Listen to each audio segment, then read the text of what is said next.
दोस्तों क्या हाल है। अपन इस वीडियो में इंटरफेरेंस को डीपली पढ़ने का प्रयास करेंगे। मतलब इंटरफेरेंस जो पैटर्न होता है उस इंटरफेरेंस पैटर्न को अच्छे से एक्सप्लेन करने का प्रयास करेंगे। मतलब जो अपना वेव ऑप्टिक्स है उस वेव ऑप्टिक्स में दोस्त पूरा का पूरा 9 नंबर का कंटेंट आता है, ठीक है। और उसमें से 8 से 9 नंबर के कंटेंट में 4 से 5 मार्क्स जो आते हैं वो ओनली आते हैं इंटरफेरेंस ऑफ लाइट। जो मैं इस वीडियो में बताऊंगा उससे ओनली 4 से 5 नंबर के कंटेंट आता है वो। मतलब मोस्टली जो पार्ट आता है ना इसमें से, और 1-2 नंबर का 2-3 नंबर का कंटेंट आता है हाइजेंग प्रिंसिपल से। मतलब इस वेव ऑप्टिक्स में दो टॉपिक बहुत इंपॉर्टेंट है, एक तो इंटरफेरेंस पैटर्न और एक हाइजेंग प्रिंसिपल। डिफ्रैक्शन कभी कभी आ जाता है, कारण ये भी मोस्ट है, इसको भी करेंगे, कारण ये ज़्यादा मोस्ट नहीं है तो इसको स्किप भी कर सकते हो, कारण ये दोनों बहुत इंपॉर्टेंट है। एक तो इंटरफेरेंस पैटर्न और एक हाइजेंग प्रिंसिपल, ठीक है दोस्त। तो अपन स्टार्ट करते हैं। इस प्रकार से फ्रिंज बनती है अपनी इंटरफेरेंस से। डबल स्लिट इंस्ट्रूमेंट है। मतलब जो तुम जानते हो दोस्त कि जो लाइट होती है वो लाइट डुअल नेचर की तरह बिहेव करती है। अब ड्यूअल नेचर की तरह बिहेव करती है तो मतलब लाइट एक पार्टिकल, ड्यूअल का मतलब क्या होगा, लाइट एक पार्टिकल भी है और एक वेव भी है। तो पार्टिकल बोल तो दिया न्यूटन ने, पार्टिकल नेचर है इसको न्यूटन ने बोल दिया। वेव नेचर है ये भी हाइजेंक प्रिंसिपल ने बोल दिया। हाइजेंक साइंटिस्ट ने बोल के चल गया भाई लाइट एक वेव है, और न्यूटन बोल के चल गया लाइट एक पार्टिकल है। बट इसको दोस्त इंस्ट्रूमेंटली जो प्रूव करा था, वो इंस्ट्रूमेंटली किसने करा था, पार्टिकल नेचर को फोटो इलेक्ट्रिक इफेक्ट के द्वारा एक इफेक्ट अपन पढ़ते हैं डुअल नेचर में, उसके द्वारा पार्टिकल नेचर को प्रूव करा था आइंस्टीन भाई साहब ने। ओके। और लाइट की वेव नेचर को प्रूव करा था दोस्त किसने, लाइट की जो वेव नेचर है उस लाइट की वेव नेचर को प्रूव करा था दोस्त किसने, अपन ये डबल स्लिट इंस्ट्रूमेंट जिस इंस्ट्रूमेंट के द्वारा कराया था वो डबल स्लिट इंस्ट्रूमेंट है। वो क्या है दोस्त, डबल स्लिट इंस्ट्रूमेंट है। और उस साइंटिस्ट का नाम है यंग साइंटिस्ट। यंग साइंटिस्ट है, यंग डबल स्लिट, उसके नाम पर ही इंस्ट्रूमेंट रखा गया है, यंग डबल स्लिट इंस्ट्रूमेंट। तो यंग भाई साहब साइंटिस्ट ने इसको एक्सपेरिमेंटली प्रूव करा था। तो इसको अपन पढ़ेंगे, ठीक है दोस्त। तो स्टार्ट करते हैं अपन। इस प्रकार से अपनी डबल स्लिट रहती है। तो यहाँ पर क्या होता है, तो मैं एक कॉन्सेप्ट बताऊँगा, कोरेंट सोर्स। क्या होता है दोस्त, एक कोरेंट सोर्स का कॉन्सेप्ट आता है। तो कोरेंट सोर्स क्या बोलता है कि मतलब एक ऐसा सोर्स, कोरेंट सोर्स वह सोर्स होता है जो ऐसा सोर्स जिसका फेज डिफरेंस सेम हो, जिसका फेज डिफरेंस या पाथ डिफरेंस सेम हो, या तो फेज डिफरेंस बोल दूँ या पाथ डिफरेंस बोल दूँ, ये सेम हो। अब दोस्त तो पूछेगा भाई पाथ डिफरेंस और फेज डिफरेंस क्या है, देख ले। अब जो फेज डिफरेंस है उसको मैं 5 से रिप्रेजेंट कर देता हूँ, कोई बड़ी बात नहीं है। और is equal to 2 pi upon lambda, 2 pi upon lambda is equal to P. P से याद कर ले पाथ डिफरेंस, पी से याद कर ले दोस्त पाथ डिफरेंस, या इसको डेल से भी रिप्रेजेंट कर देते हैं। और 5 से बोल देते दोस्त फेज डिफरेंस। इसको याद कर ले तो के बराबर अपन प्रोपगेशन ऑफ वेक्टर बोलते हैं 2 पाई अपॉन लेमडा को। ओके, याद रख लेना। तो इसको 5 बराबर के पी भी कर सकता है, या पी कर दे या एक्स कर दे। एक्स से मतलब एक पोजीशन का फीलिंग आती है ना, तो पी 5 बराबर के एक्स याद रखता हूँ, 5 बराबर के एक्स याद कर ले। तो 5 एक्स मतलब एक डिस्टेंस पोजीशन की बात कर रही है, तो एक पाथ की बात कर रहा है। 5 मतलब एक एंगल की बात कर रहा है, तो मतलब एक फेज क्या होता है कि एंगल डिफरेंस, एंगल में डिफरेंस होता है, तो फेज डिफरेंस बात कर दिया, ठीक है। तो यहाँ पर जो अब कोरेंट सोर्स वो वाला सोर्स होता है दोस्त, कोरेंट सोर्स वो वाला सोर्स होता है जिसका मैंने प्रैक्टिकल भी कर रखा है, मतलब बता रखा है मैंने, एक ऑप्टिक्स प्लेलिस्ट बना रखी है इसी चैनल पर, तो देख लेना। उसमें बहुत सारे प्लेलिस्ट कर रही है सारे, मतलब इलेक्ट्रोमैग्नेटिक इंडक्शन, तो सारे प्रैक्टिकल्स देख लेना। ऑप्टिक्स में मतलब मैंने 24-25 प्रैक्टिकल कर रखे हैं, उसमें एक कोरेंट सोर्स का बता रखा है, विजुलाइज कर लेना। तो कोरेंट सोर्स का मैं एग्जांपल से समझता हूँ। तो देख, मान की रेस कर रहे हैं, दो भाई है। अब ये दोनों भाई एक माँ के ही हैं, मतलब भाई है, सगे भाई है, तो ये इसकी मदर है, ठीक है। और ये B1 भाई है और B2 भाई, ये दोनों रेस कर रहे हैं।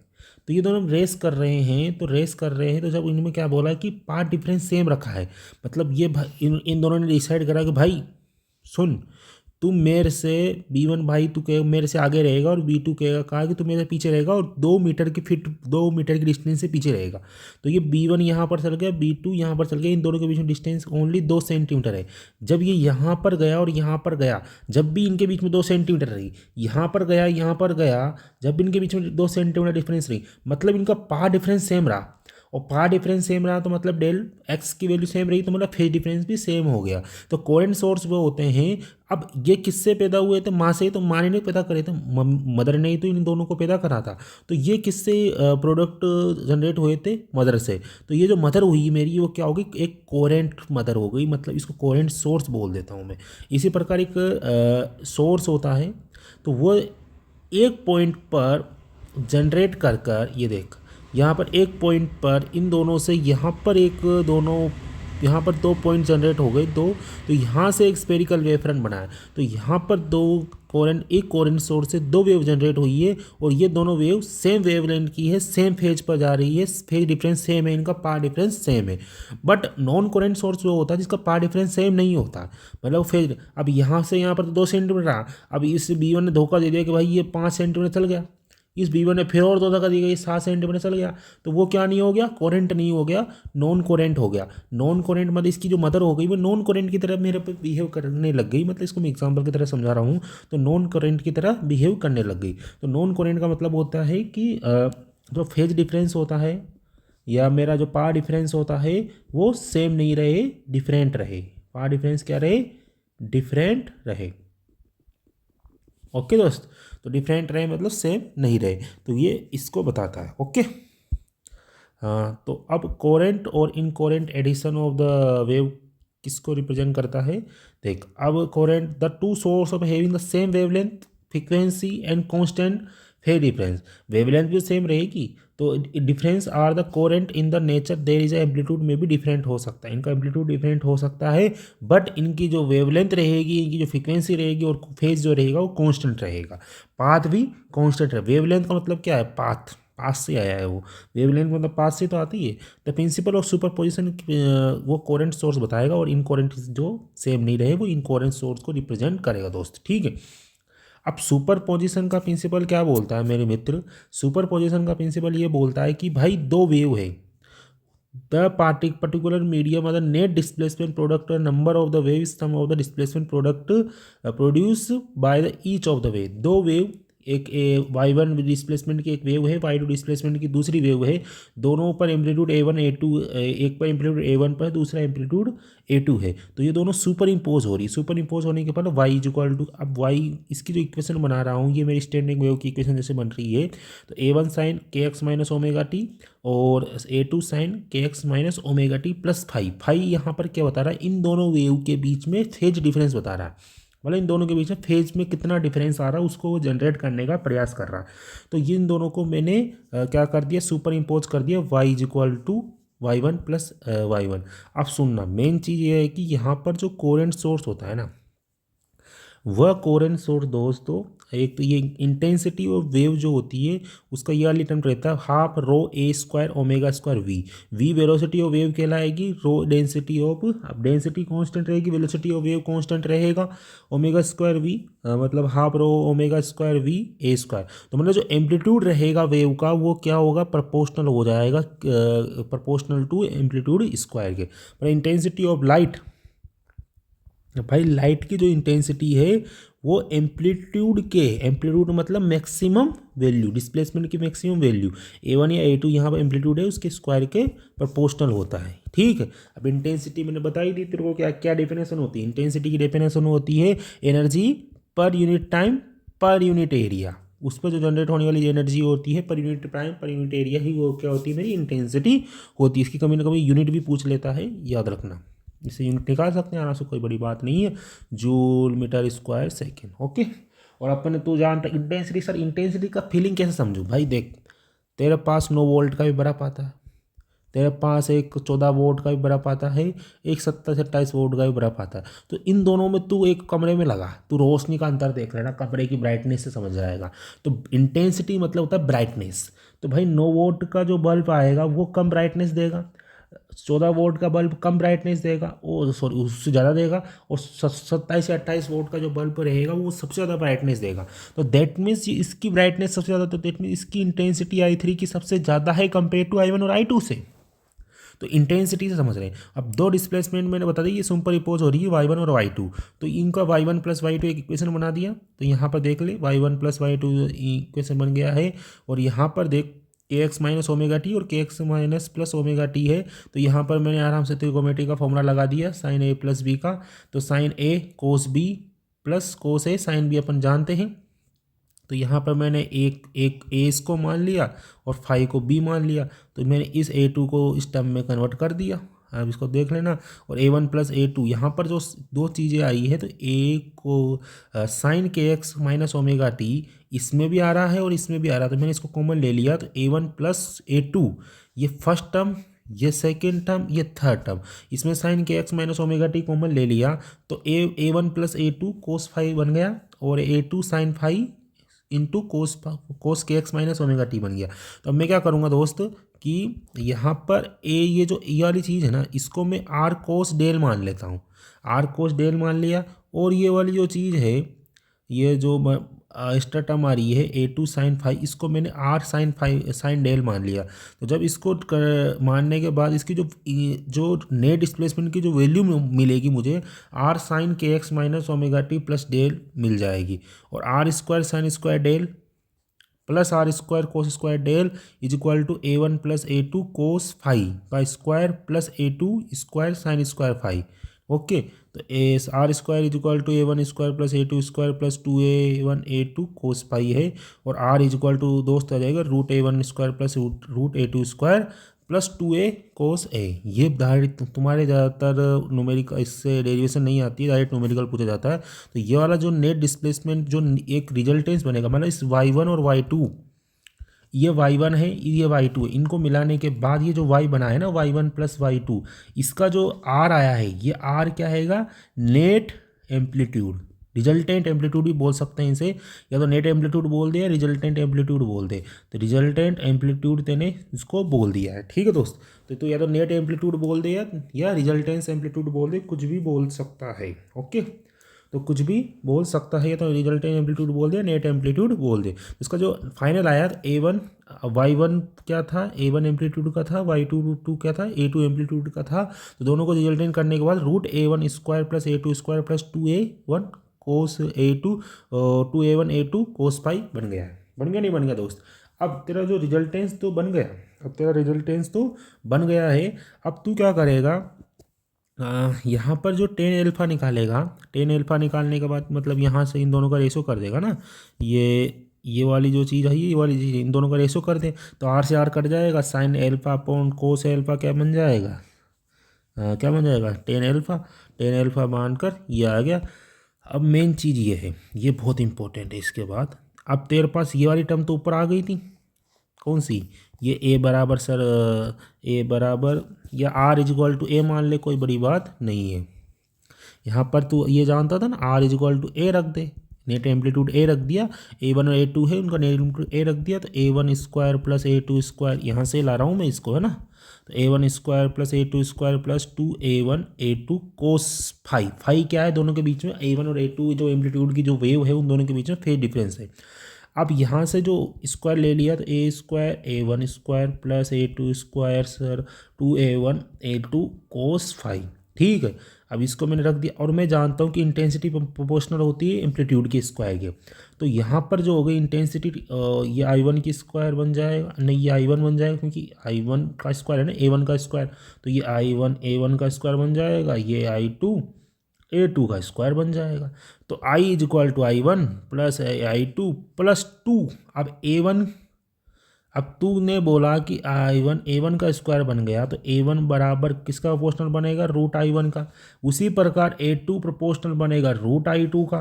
तो A1 और A2 की जगह रूट I1 और रूट I2, मतलब रूट I1 I2 बन गया, और कोस फाई का कोस फाई रहा। तो भाई ये सबसे मतलब इम्पोर्टेंट फॉर्मूला है इसका, सही बताऊँ ना, तो सबसे इम्पोर्टेंट फॉर्मूला है ये दोनों फॉर्मूले। तो ढंग से याद कर लेना, मतलब वेरी, जितना मोस्ट लगाऊँ उतना कम है इस पर। तो अभी याद कर ले, बड़ी बात नहीं है, डायरेक्ट न्यूमेरिकल में यूज़ करता है, न्यूमेरिकल पूछा जाता है तुमसे ज़्यादातर। ठीक है। इफ यदि दो दो सोर्स क्या होंगे, इनकोरेंट हो जाए। इनकोरेंट होने का मतलब क्या है कि वो सेम एम्पलीट्यूड में नहीं रहे, तो उनका जो एवरेज इंटेंसिटी बनेगी ओनली I1 प्लस I2 ही बनेगी। मतलब फेज डिफरेंस क्या होगा, विल वेरी करेगा विद टाइम के साथ। Average of the cosine cycle is 0। तो जो एवरेज इंटेंसिटी बनेगी I1 प्लस I2 ही बनेगी। ठीक है। तो सोर्स कोरेंट रहे जब ये वाला फॉर्मूला आ गया अपना, ये वाला भी निकाला ही था मैंने, I1 plus I2 root I1 I2 कोस फाई। ठीक है, ये तो आ गया। अब इसको मैं और कैसे जनरेट कर सकता हूँ, फाई। अब फाई मैंने बताया क्या होता है, फेज डिफरेंस होता है। तो फाई इज इक्वल टू के एक्स कर सकता हूँ, मतलब पार डिफरेंस की टर्म में के को 2 पाई अपॉन लेमडा होता है। के की जो वैल्यू होती है दोस्त, ये वेव प्रोपगेशन वेक्टर बोलते हैं इसे। वेव का किस डायरेक्शन में प्रोपगेट हो रहा है उसको बताता है। वेव प्रोपगेशन वेक्टर को रिप्रेजेंट करता है, इसकी वैल्यू होती है के की 2 पाई अपॉन लेमडा। एक्स तो क्या बता रहा है, डेल एक्स बता दे या पी बता दे, ये पाथ डिफरेंस को बता रहा है। ये किसको बता रहा है दोस्त, पाथ में कितना डिफरेंस आ रहा है उसको बताता है। एक फेज होता है, फेज का मतलब एंगल में कितना डिफरेंस आ रहा है। पाथ मतलब कि एक लीनियर पाथ में कितना डिफरेंस आ रहा है उसको बता रहा है। ठीक है। तो मतलब ये जो आई है ना, वह टोटली डिपेंड कर रहा है फाइव पर। मतलब इसकी जो मैक्सिमा और मिनिमम जो रहेगी वो डिपेंड करेगा फाइव पर। मतलब मेरा ये जो आई का फॉर्मूला है, इसमें यदि कोस फाई की वैल्यू 1 हो जाए, कोस फाई की वैल्यू 1 कब होगी, जब फाई की वैल्यू 0 डिग्री होगी। तो जब कोस फाई की वैल्यू 1 हो जाए तो यहाँ पर जो आई होगा वो मैक्सिमम हो जाएगा। मतलब आई मैक्सिमम कैसे हो जाएगा, I1 plus I2 plus 2 root I1 I2। That means I maximum की वैल्यू आ जाएगी root I1 plus root I2 का होल स्क्वायर।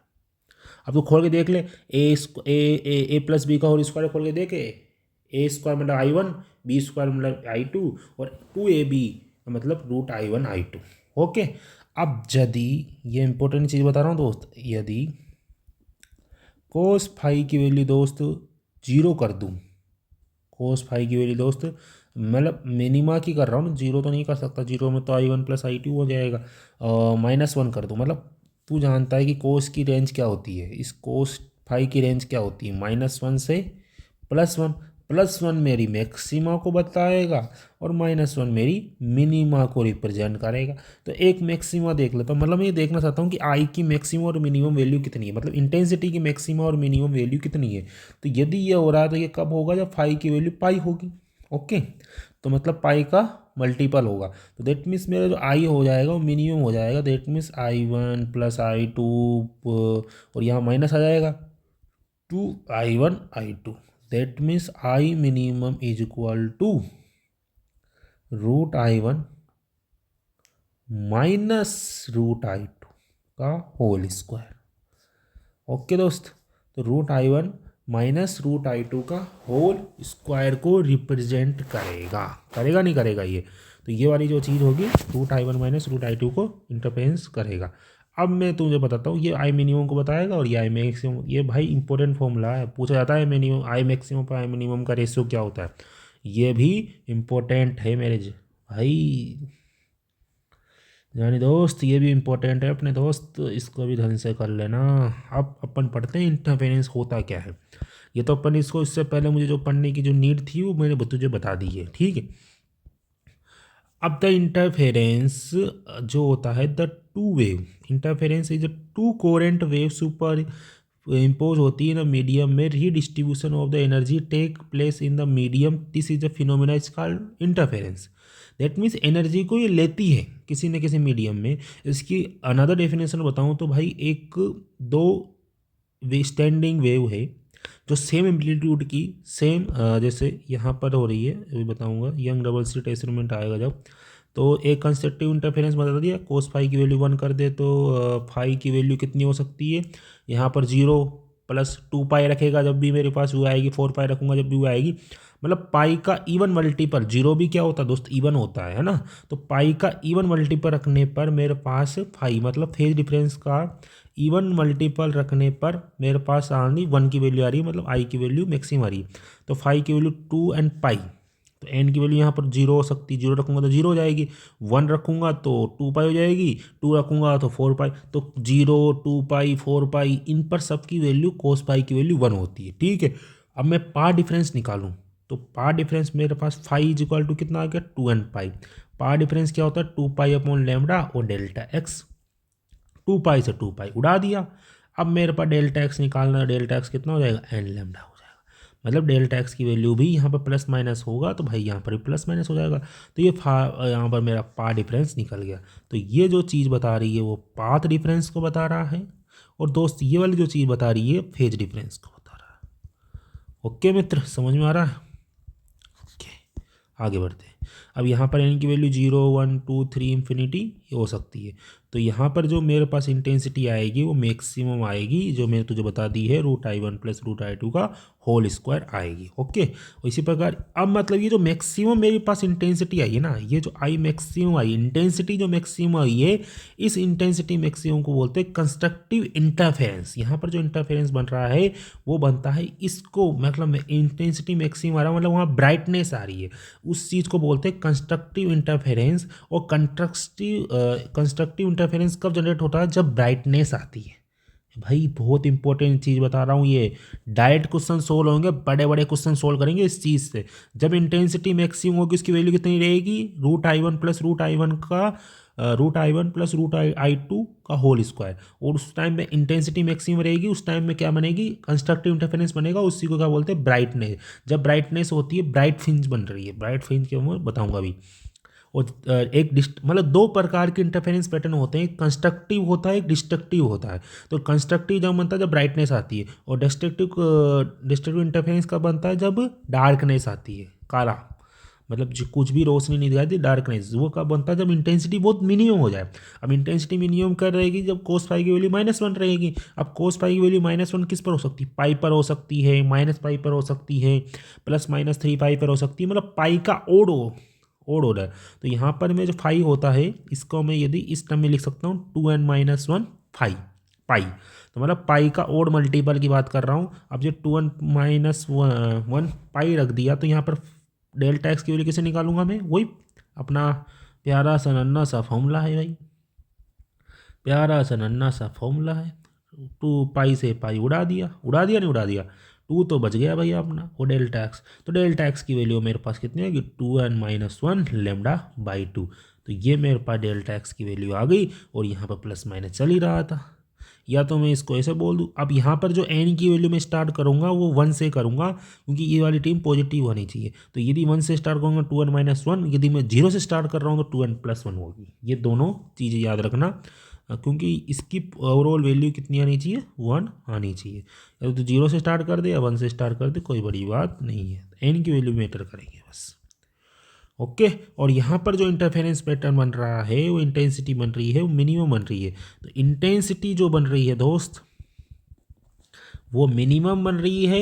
इंटेंसिटी मिनिमम मतलब क्या होगा, डार्कनेस आ रही है, डार्कनेस फेज बन रही है, और डार्कनेस आ रही है, दैट मीन्स इस डार्कनेस को नया नया नाम क्या बोल दिया भाई इसने, यंग वाले भाई साहब ने, डिस्ट्रक्टिव इंटरफेरेंस पैटर्न। अब भाई इंटरफेरेंस होता क्या है भाई, अब इंटरफेरेंस को तुझे दिखाता हूँ भाई कैसे होता है। यंग डबल स्लिट एक्सपेरिमेंट एक एक्सपेरिमेंट है, बहुत इंपॉर्टेंट है भाई, बहुत इंपॉर्टेंट। 3 नंबर का क्वेश्चन आता है सीधा सा, 3 से 4 नंबर लेके जाएगा, सीधा लेके जाएगा, कोई दिक्कत नहीं है। न्यूमेरिकल बेस्ड क्वेश्चन आएगा, आराम से करेंगे। इसका जो फिनोमिना होगा इस तरह से देख, एक सोर्स कोरेंट सोर्स है, ये क्या है भाई, एक तेरा कोरेंट सोर्स है। इस कोरेंट सोर्स से लाइट गई, एक कोरेंट सोर्स पॉइंट सोर्स मान ले, तो यहाँ से वेव फ्रंट निकल रही है, तो यहाँ वेव फ्रंट निकल रही थी, इस पॉइंट दो, एक S1 स्लिट है, 2 स्लिट है तेरे पास, ऐसे स्लिट तोड़ दी तेने, ये S1 और S2 की 2 स्लिट तोड़ दी। तो 2 स्लिट तोड़ने के बाद ये S1 और S2 की, मैं तुझे इसको बताता हूँ ना, ऊपर से बता रखा है मैंने, कहाँ गया मेरे भाई, ये। अब यहाँ से तेरी वेव फ्रंट निकल रही है, तो यहाँ पर एक पॉइंट सोर्स रहेगा, ये पॉइंट सोर्स वापस स्पेरिकल वेव फ्रंट बनाएगा, चारों तरफ बनाते जाएगा, और यहाँ पर तेरे को एक स्क्रीन है, इस स्क्रीन पर ऐसा पैटर्न शो होगा। इस पैटर्न को बोलते हैं interference pattern. That means interference pattern. देखो यहाँ पर देख सेंटर पर जो हो रहा है ना, ये बिल्कुल सेंटर होगा। इस सेंटर पर क्या बोलती, सेंटर मैक्सिमा बोलते हैं इसे। और यहाँ पर जो सेंटर पर बनता है वो बनती है दोस्त ब्राइट फ्रिंज। फ्रिंज ये देख, तेरे को यहाँ पर ब्राइट आ रहा होगा, काला काला आ रहा होगा, मतलब यहाँ पर डार्कनेस आ रही है। फिर यहाँ पर ब्राइटनेस आ रही है, फिर डार्कनेस आ रही है, फिर ब्राइटनेस आ रही है। तो ये रेड रेड कलर दिख रहा है वो ब्राइटनेस को बता रहा है, वो ब्लैक क्या बता रहा है, डार्कनेस को बता रहा है। सर दोस्त डार्कनेस आ रही है तो क्या बता रहा है, डार्कनेस का मतलब क्या होगा, डिस्ट्रक्टिव इंटरफेरेंस, इंटेंसिटी मिनिमम है भाई यहाँ पर, destructive interference pattern, destructive interference. और यहाँ पर जो ब्राइटनेस आ रही है वो क्या होता है, constructive interference pattern. Constructive pattern है भाई, कंस्ट्रक्टिव मतलब वहाँ पर ब्राइटनेस आ रही है। कंस्ट्रक्टिव मतलब क्या हो रहा है दोस्तों, वहाँ ब्राइटनेस आ रही है। कंस्ट्रक्टिव मतलब वहाँ पर ब्राइटनेस आ रही है। और यदि ये m बराबर 0 की बात करेगा, फर्स्ट से n बराबर 0 से स्टार्ट हो रहा है, ओरिजिन से स्टार्ट हो रहा है, m बराबर 1 पर फर्स्ट ब्राइटनेस है, सेकेंड ब्राइटनेस, थर्ड ब्राइटनेस, इसको बता रहा है। उसी प्रकार डार्कनेस भी बताएगा नंबर के हिसाब से। ओके, कोई बड़ी बात नहीं है, तो इजी क्वेश्चन था। क्वेश्चन क्या भाई, अब स्टार्ट करेंगे इसको पढ़ना। तो सबसे पहले तो इंटरफेरेंस की तुझे डेफिनेशन पूछे तो क्या लिखेगा, एक कोरेंट सोर्स, मतलब सबसे पहले तो कोरेंट सोर्स होना चाहिए। वो कोरेंट सोर्स से निकलने वाली जो दो वेव है, ये जो S1 स्लो सोर्स है, ये तो कोरेंट सोर्स क्या होते हैं, उससे जो जनरेट होने वाली जो सोडियम लैंप रख दिए, तो वो सेम वेवलेंथ की, सेम फ्रीक्वेंसी की और सेम एम्पलीट्यूड की वेव जनरेट कर दे और आपस में जाके सुपर इम्पोज हो। अब यहाँ पर जो वेव जनरेट कर दी सेम, ये जो वेव निकल रही है, क्योंकि यहाँ पर वेव फ्रंट बना रहा है, वेव फ्रंट के परपेंडिकुलर क्या होती है, एक वेव होती है, ठीक है। तो यहाँ पर जो वेव निकल रही है दोस्त, ये एक प्रकार से डबल स्लिट था, इस प्रकार से पैटर्न था, इसके बीच में डिस्टेंस d थी और ये है, ठीक है, मतलब इस प्रकार से डबल स्लिट पैटर्न है ये। और इन दोनों स्लिट के बीच में डिस्टेंस कितनी है, डी है। तो ये S1 स्लिट है, ये S2 स्लिट है, और यहाँ पर एक सोर्स रखा हुआ है, इस सोर्स के कारण यहाँ पर S1 पर वेव जा रही है। तो ठीक है, और तो यहाँ पर जो वेव आ रही है ये कोरेंट सोर्स की इसलिए आ रही है क्योंकि यहाँ से वेव आएगी तो दो वेव निकल जाएगी यहाँ पर, क्योंकि वेव फ्रंट के कारण परपेंडिकुलर होती है वेव। तो यहाँ पर जो दोनों वेव निकली है सेम वेवलेंथ की, सेम फ्रीक्वेंसी की, सेम एम्पलीट्यूड की होनी चाहिए, जब भी उस वो इंटरफेरेंस पैटर्न शो होगा। और इंटरफेरेंस पैटर्न शो होने के बाद यहाँ पर जो स्क्रीन है ना मेरे पास, उस स्क्रीन पर जाकर ये दोनों वेव क्या होगी, सुपर इम्पोज हो जाएगी।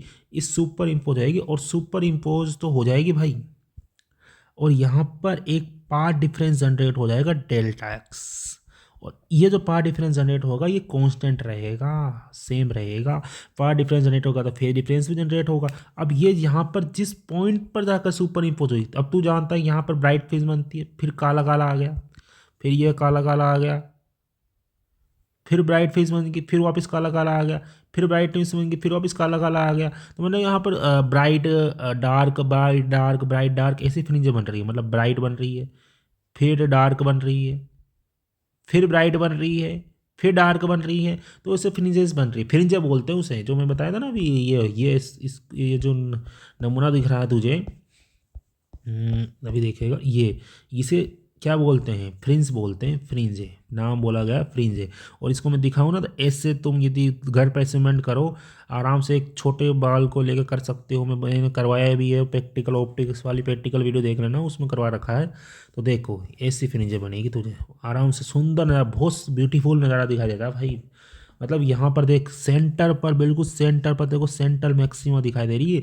और ये जो फ्रिंज है ब्राइट है, सेंटर पर जो फ्रिंज बनती है वो ब्राइट आती है, फिर डार्क आई, फिर ब्राइट आ गई, फिर डार्क आई, फिर डार्क आई। अब सुन एक और चीज़ बताऊँ, इनकी जो इंटेंसिटी होती है फेज एंगल के साथ कांस्टेंट रहती है। ऐसा इंटेंसिटी पैटर्न रहता है इनका, ऐसा, मतलब इंटेंसिटी पैटर्न 2 नंबर में पूछ लिया जाता है। तो ऐसा इंटेंसिटी, क्योंकि इंटेंसिटी तो सेम है। अब यहाँ पर एक सेंटर पर, रुक जा 2 मिनट, इसको थोड़ा इधर किसका आना था भाई, यहाँ ये देख। अब देख, अब दोस्त मैंने इसको ऐसे क्यों बनाया, क्या कर दिया यार। अब देख, इसको देख मैंने ऐसे क्यों बनाया, देख सेंटर पर ब्राइट फ्रिंज बन रही है। तो ये जो मेरा ग्राफ बन रहा है वो इंटेंसिटी वर्सेस फेज एंगल के बीच में बन रहा है। तो इंटेंस मैक्सिमम एम्पलीट्यूड आ रहा है, मतलब मैक्सिमम इंटेंसिटी बन रही है ब्राइट पर। फिर देख रहा है यहाँ पर लो बन गया, फिर देख ले यहाँ पर ये इसका बताएगा, फिर इसका देख ले फिर लो बन गया, मतलब ब्राइट डार्क। तो ये मिनिमा को शो करेगा, ये मैक्सिमा को शो करेगा, ये वापस मिनिमा को शो करेगा। मिनिमा आ रहा है मतलब वहाँ काला काला आ रही है, डार्क फ्रिंज बन रही है। और इंटेंसिटी मैक्सिमम आ रही है, दैट मीन्स वहाँ पर ब्राइट फ्रिंज बन रही है। और ब्राइट फ्रिंज का दूसरा नाम क्या बोला दोस्त? Constructive interference. और डार्क फ्रिंज का दूसरा नाम क्या बोला? Destructive interference. ओके मित्र, कोई बड़ी बात नहीं है। चल आगे बढ़ते हैं। चल यहाँ पर अब देख, तेरी S1 स्लिट है, S2 स्लिट है और ये P पॉइंट है। तो यहाँ पर एक S2P माइनस S1P में एक फेज डिफरेंस जनरेट हो जाएगा। यहाँ पर यदि एक यहाँ पर यूज़ करूँ तो एक फेज डिफरेंस जनरेट होगा और यहाँ पर एक डिस्टेंस x पर जाके जनरेट होगा। तो यहाँ पर एक मैं त्रिकोणमितीय फॉर्मूला लगाऊँ तो x2P की वैल्यू यहाँ पर, अब सुनना, कैपिटल D क्या चीज़ है? Distance between slits and screen. Screen मतलब पर्दा जहाँ पर मुझे दिखाई दे रही है। तो देख यहाँ पर स्लिट्स और स्क्रीन, ये मेरी क्या है? स्क्रीन। और यहाँ पर मेरे पास S1 और S2 दो स्लिट है ना, तो इसके बीच में डिस्टेंस बता रहे कैपिटल डी को, ये देख ले या ये देख ले। और स्मॉल डी क्या बताएगा? डिस्टेंस बिटवीन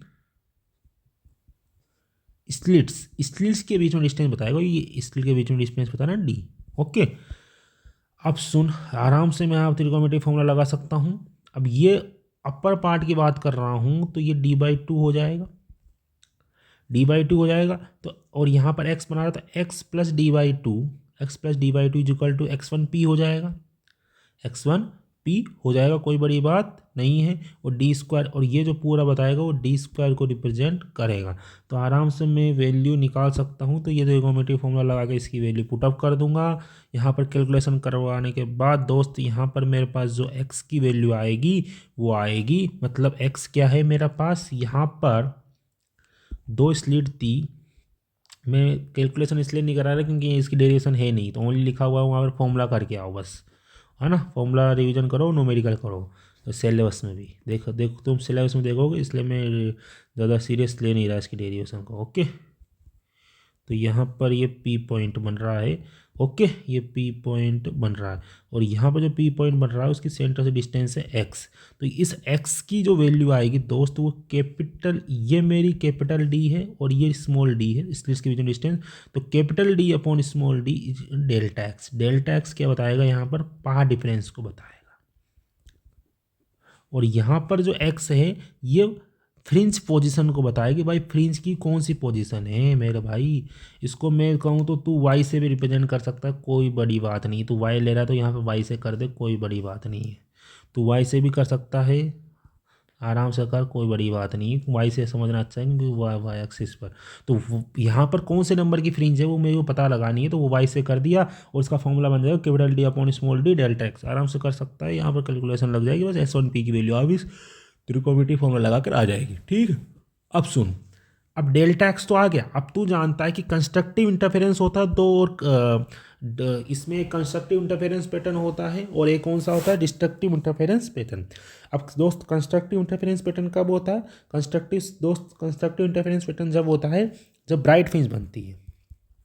कौन सी फ्रिंज बनती है? ब्राइट फ्रिंज बनती है। अब ब्राइट फ्रिंज कब बनेगी? जब मैंने अभी ऊपर ही निकाल के बता रहा हूँ, जब ब्राइट फ्रिंज जब बनेगी जब कोस फाई की वैल्यू 1 आएगी। अब कोस फाई की वैल्यू 1 आएगी तो मतलब फाई की वैल्यू 2n पाई आएगी, और फाई की वैल्यू 2n पाई आएगी तो पार डिफरेंस निकाल सकता हूँ n plus minus N lambda पार डिफरेंस आ जाएगा। दैट मीन्स यहाँ पर जो पार डिफरेंस की वैल्यू रख दूंगा तो y इज इक्वल टू मेरे पास कितना आ जाएगा? Capital D upon small d plus minus N lambda. Okay, इसी प्रकार मैं डिस्ट्रक्टिव इंटरफेरेंस पैटर्न निकाल सकता हूँ दोस्त। Delta X is equal to कितना होगा? प्लस माइनस 2n-1 लेमडा होता है, वही मैंने बताया है। और यहाँ पर जो फ्रिंज पोजीशन आ जाएगी ये y इज इक्वल, ये y बोल दे x बोल दे, ये फ्रिंज पोजीशन मेरे पास इसके लिए कितने हैं? कैपिटल D अपॉन ये डेल्टा एक्स की वैल्यू पुट अप कर दी बस। अब यहाँ पर दोस्त फ्रिंज विड्थ क्या होती है ये डेफिनेशन पूछी गई है। तो दोस्त फ्रिंज विड्थ जो होती है वो इट इज़ डिफाइन करा जाता है as a separation between the two successive maxima या मिनिमा।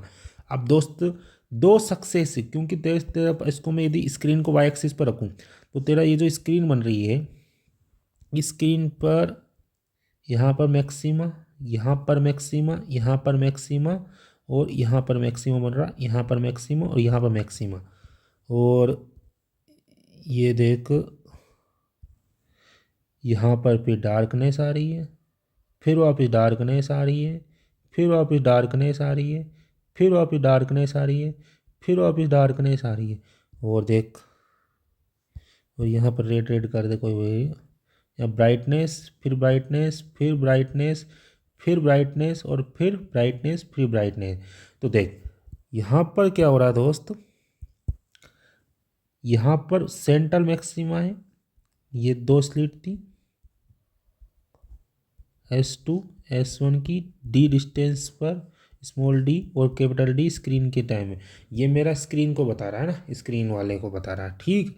तो यहाँ पर देख ब्राइट फ्रिंज बनी है, तो देख ब्राइट और ब्राइट के बीच में टू सक्सेसिव मैक्सिमा, मतलब ये मैक्सिमा मैक्सिमा है ना, तो इन ब्राइट ब्राइट के बीच में जो डिस्टेंस है बीटा, इसी प्रकार सेकंड ब्राइट और थर्ड ब्राइट के बीच में डिस्टेंस है वो भी बीटा, इसी प्रकार थर्ड ब्राइट और थर्ड सेकंड ब्राइट के बीच में डिस्टेंस है वो भी बीटा है। उसी प्रकार में दोस्त मैं कह सकता हूँ ये जो फर्स्ट मैक्सिमा है और ये जो मैक्सिमा है इसके बीच में भी डिस्टेंस कितनी है, बीटा ही है। और इसके बीच में और इसके बीच में भी डिस्टेंस की, अब डार्क डार्क के बीच में बात कर रहा हूँ, टू सक्सेसिव डार्क के बीच में डिस्टेंस भी कितनी है, बीटा। तो it is a separation between the two successive maxima, मतलब ब्राइट। अरे मैक्सिमा मतलब क्या होता है मेरे दोस्त, ब्राइट या मिनिमा, पर या तो मैक्सिमा मैक्सिमा ले ले या मिनिमा मिनिमा ले ले, उन दोनों के बीच में जो डिस्टेंस आएगी वो कितनी आएगी, बीटा ही आएगी। तो मिनिमा मिनिमा के बीच में डिस्टेंस बीटा, मैक्सिमा मैक्सिमा के बीच में डिस्टेंस बीटा। मैक्सिमा मिनिमा ले रहा हूँ तो यहाँ पर डार्क फ्रिंज बन रही है, ओके। और यहाँ पर जो मैं ब्राइट की बात कर रहा हूँ, तो ब्राइट के लिए जो मेरा बीटा की वो जो वाई की वैल्यू आती है, पोजीशन की वैल्यू आती है प्लस माइनस एन लेमडा आती है, ओके।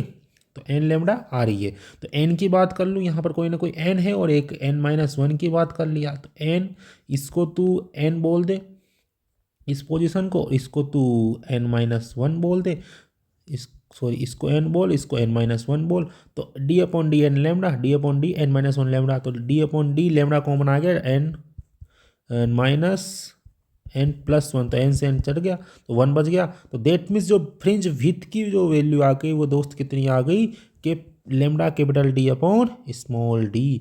और भाई सही कह रहा हूँ, सबसे इम्पोर्टेंट फॉर्मूला है ये, सबसे ज़्यादा इम्पोर्टेंट फॉर्मूला है इसमें।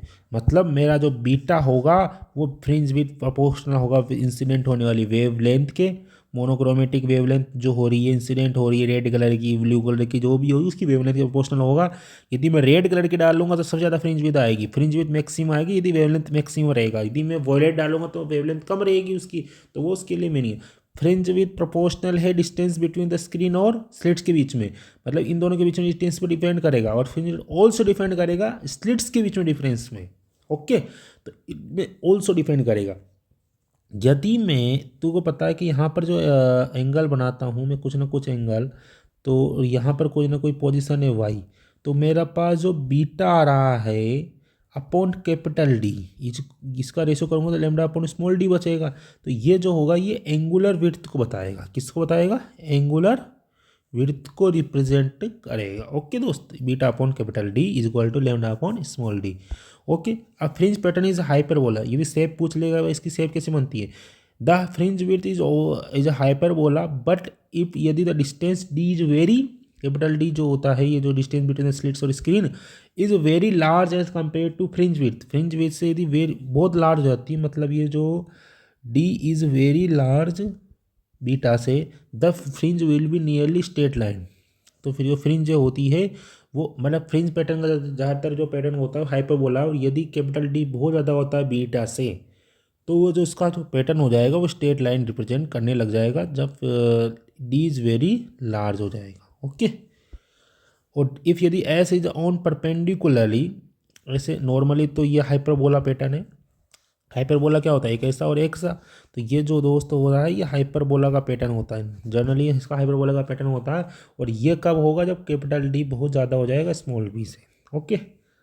और ठीक है, अब एक और चीज़ इंपॉर्टेंट तुम्हें बता देता हूँ दोस्तों, जो यहाँ पर जो तुम डाल रहे हो ना कि जो जो वेव यूज़ कर रहे हो, मोनोक्रोमेटिक वेव होनी चाहिए मेरे भाई, मोनोक्रोमेटिक सोर्स होना चाहिए, मतलब सेम वेवलेंथ की। मोनोक्रोमेटिक का मतलब क्या होता है, सेम वेवलेंथ का सोर्स होना चाहिए, मतलब वो रेड कलर के ही करनी चाहिए या ब्लू कलर की ही करनी चाहिए या ग्रीन कलर की ही करनी चाहिए, कौन सा भी एक एनी कलर की वो वेव जनरेट करनी चाहिए, सोर्स, जो भी कोरेंट सोर्स यूज़ कर रहे हैं वो मोनोक्रोमेटिक होना चाहिए, क्योंकि सेम वेवलेंथ होनी चाहिए ना उसकी। तो जो भी कोरेंट सोर्स यूज़ कर रहे हैं वो मेरा पास क्या होना चाहिए दोस्त, सेम वेवलेंथ की होनी चाहिए। ओके, कोई बड़ी बात नहीं है। अब मैं क्वेश्चन सोल्व करता हूँ। What is the effect of the interference fringe in Young double slit experiment due to the following operations. Okay, justify करो your answer. Screen is move कर रहा है away from the plane of the slits. अब यदि मतलब fringe उस पर क्या इफेक्ट पड़ेगा, what is interference between Young double slit experiment due to the following.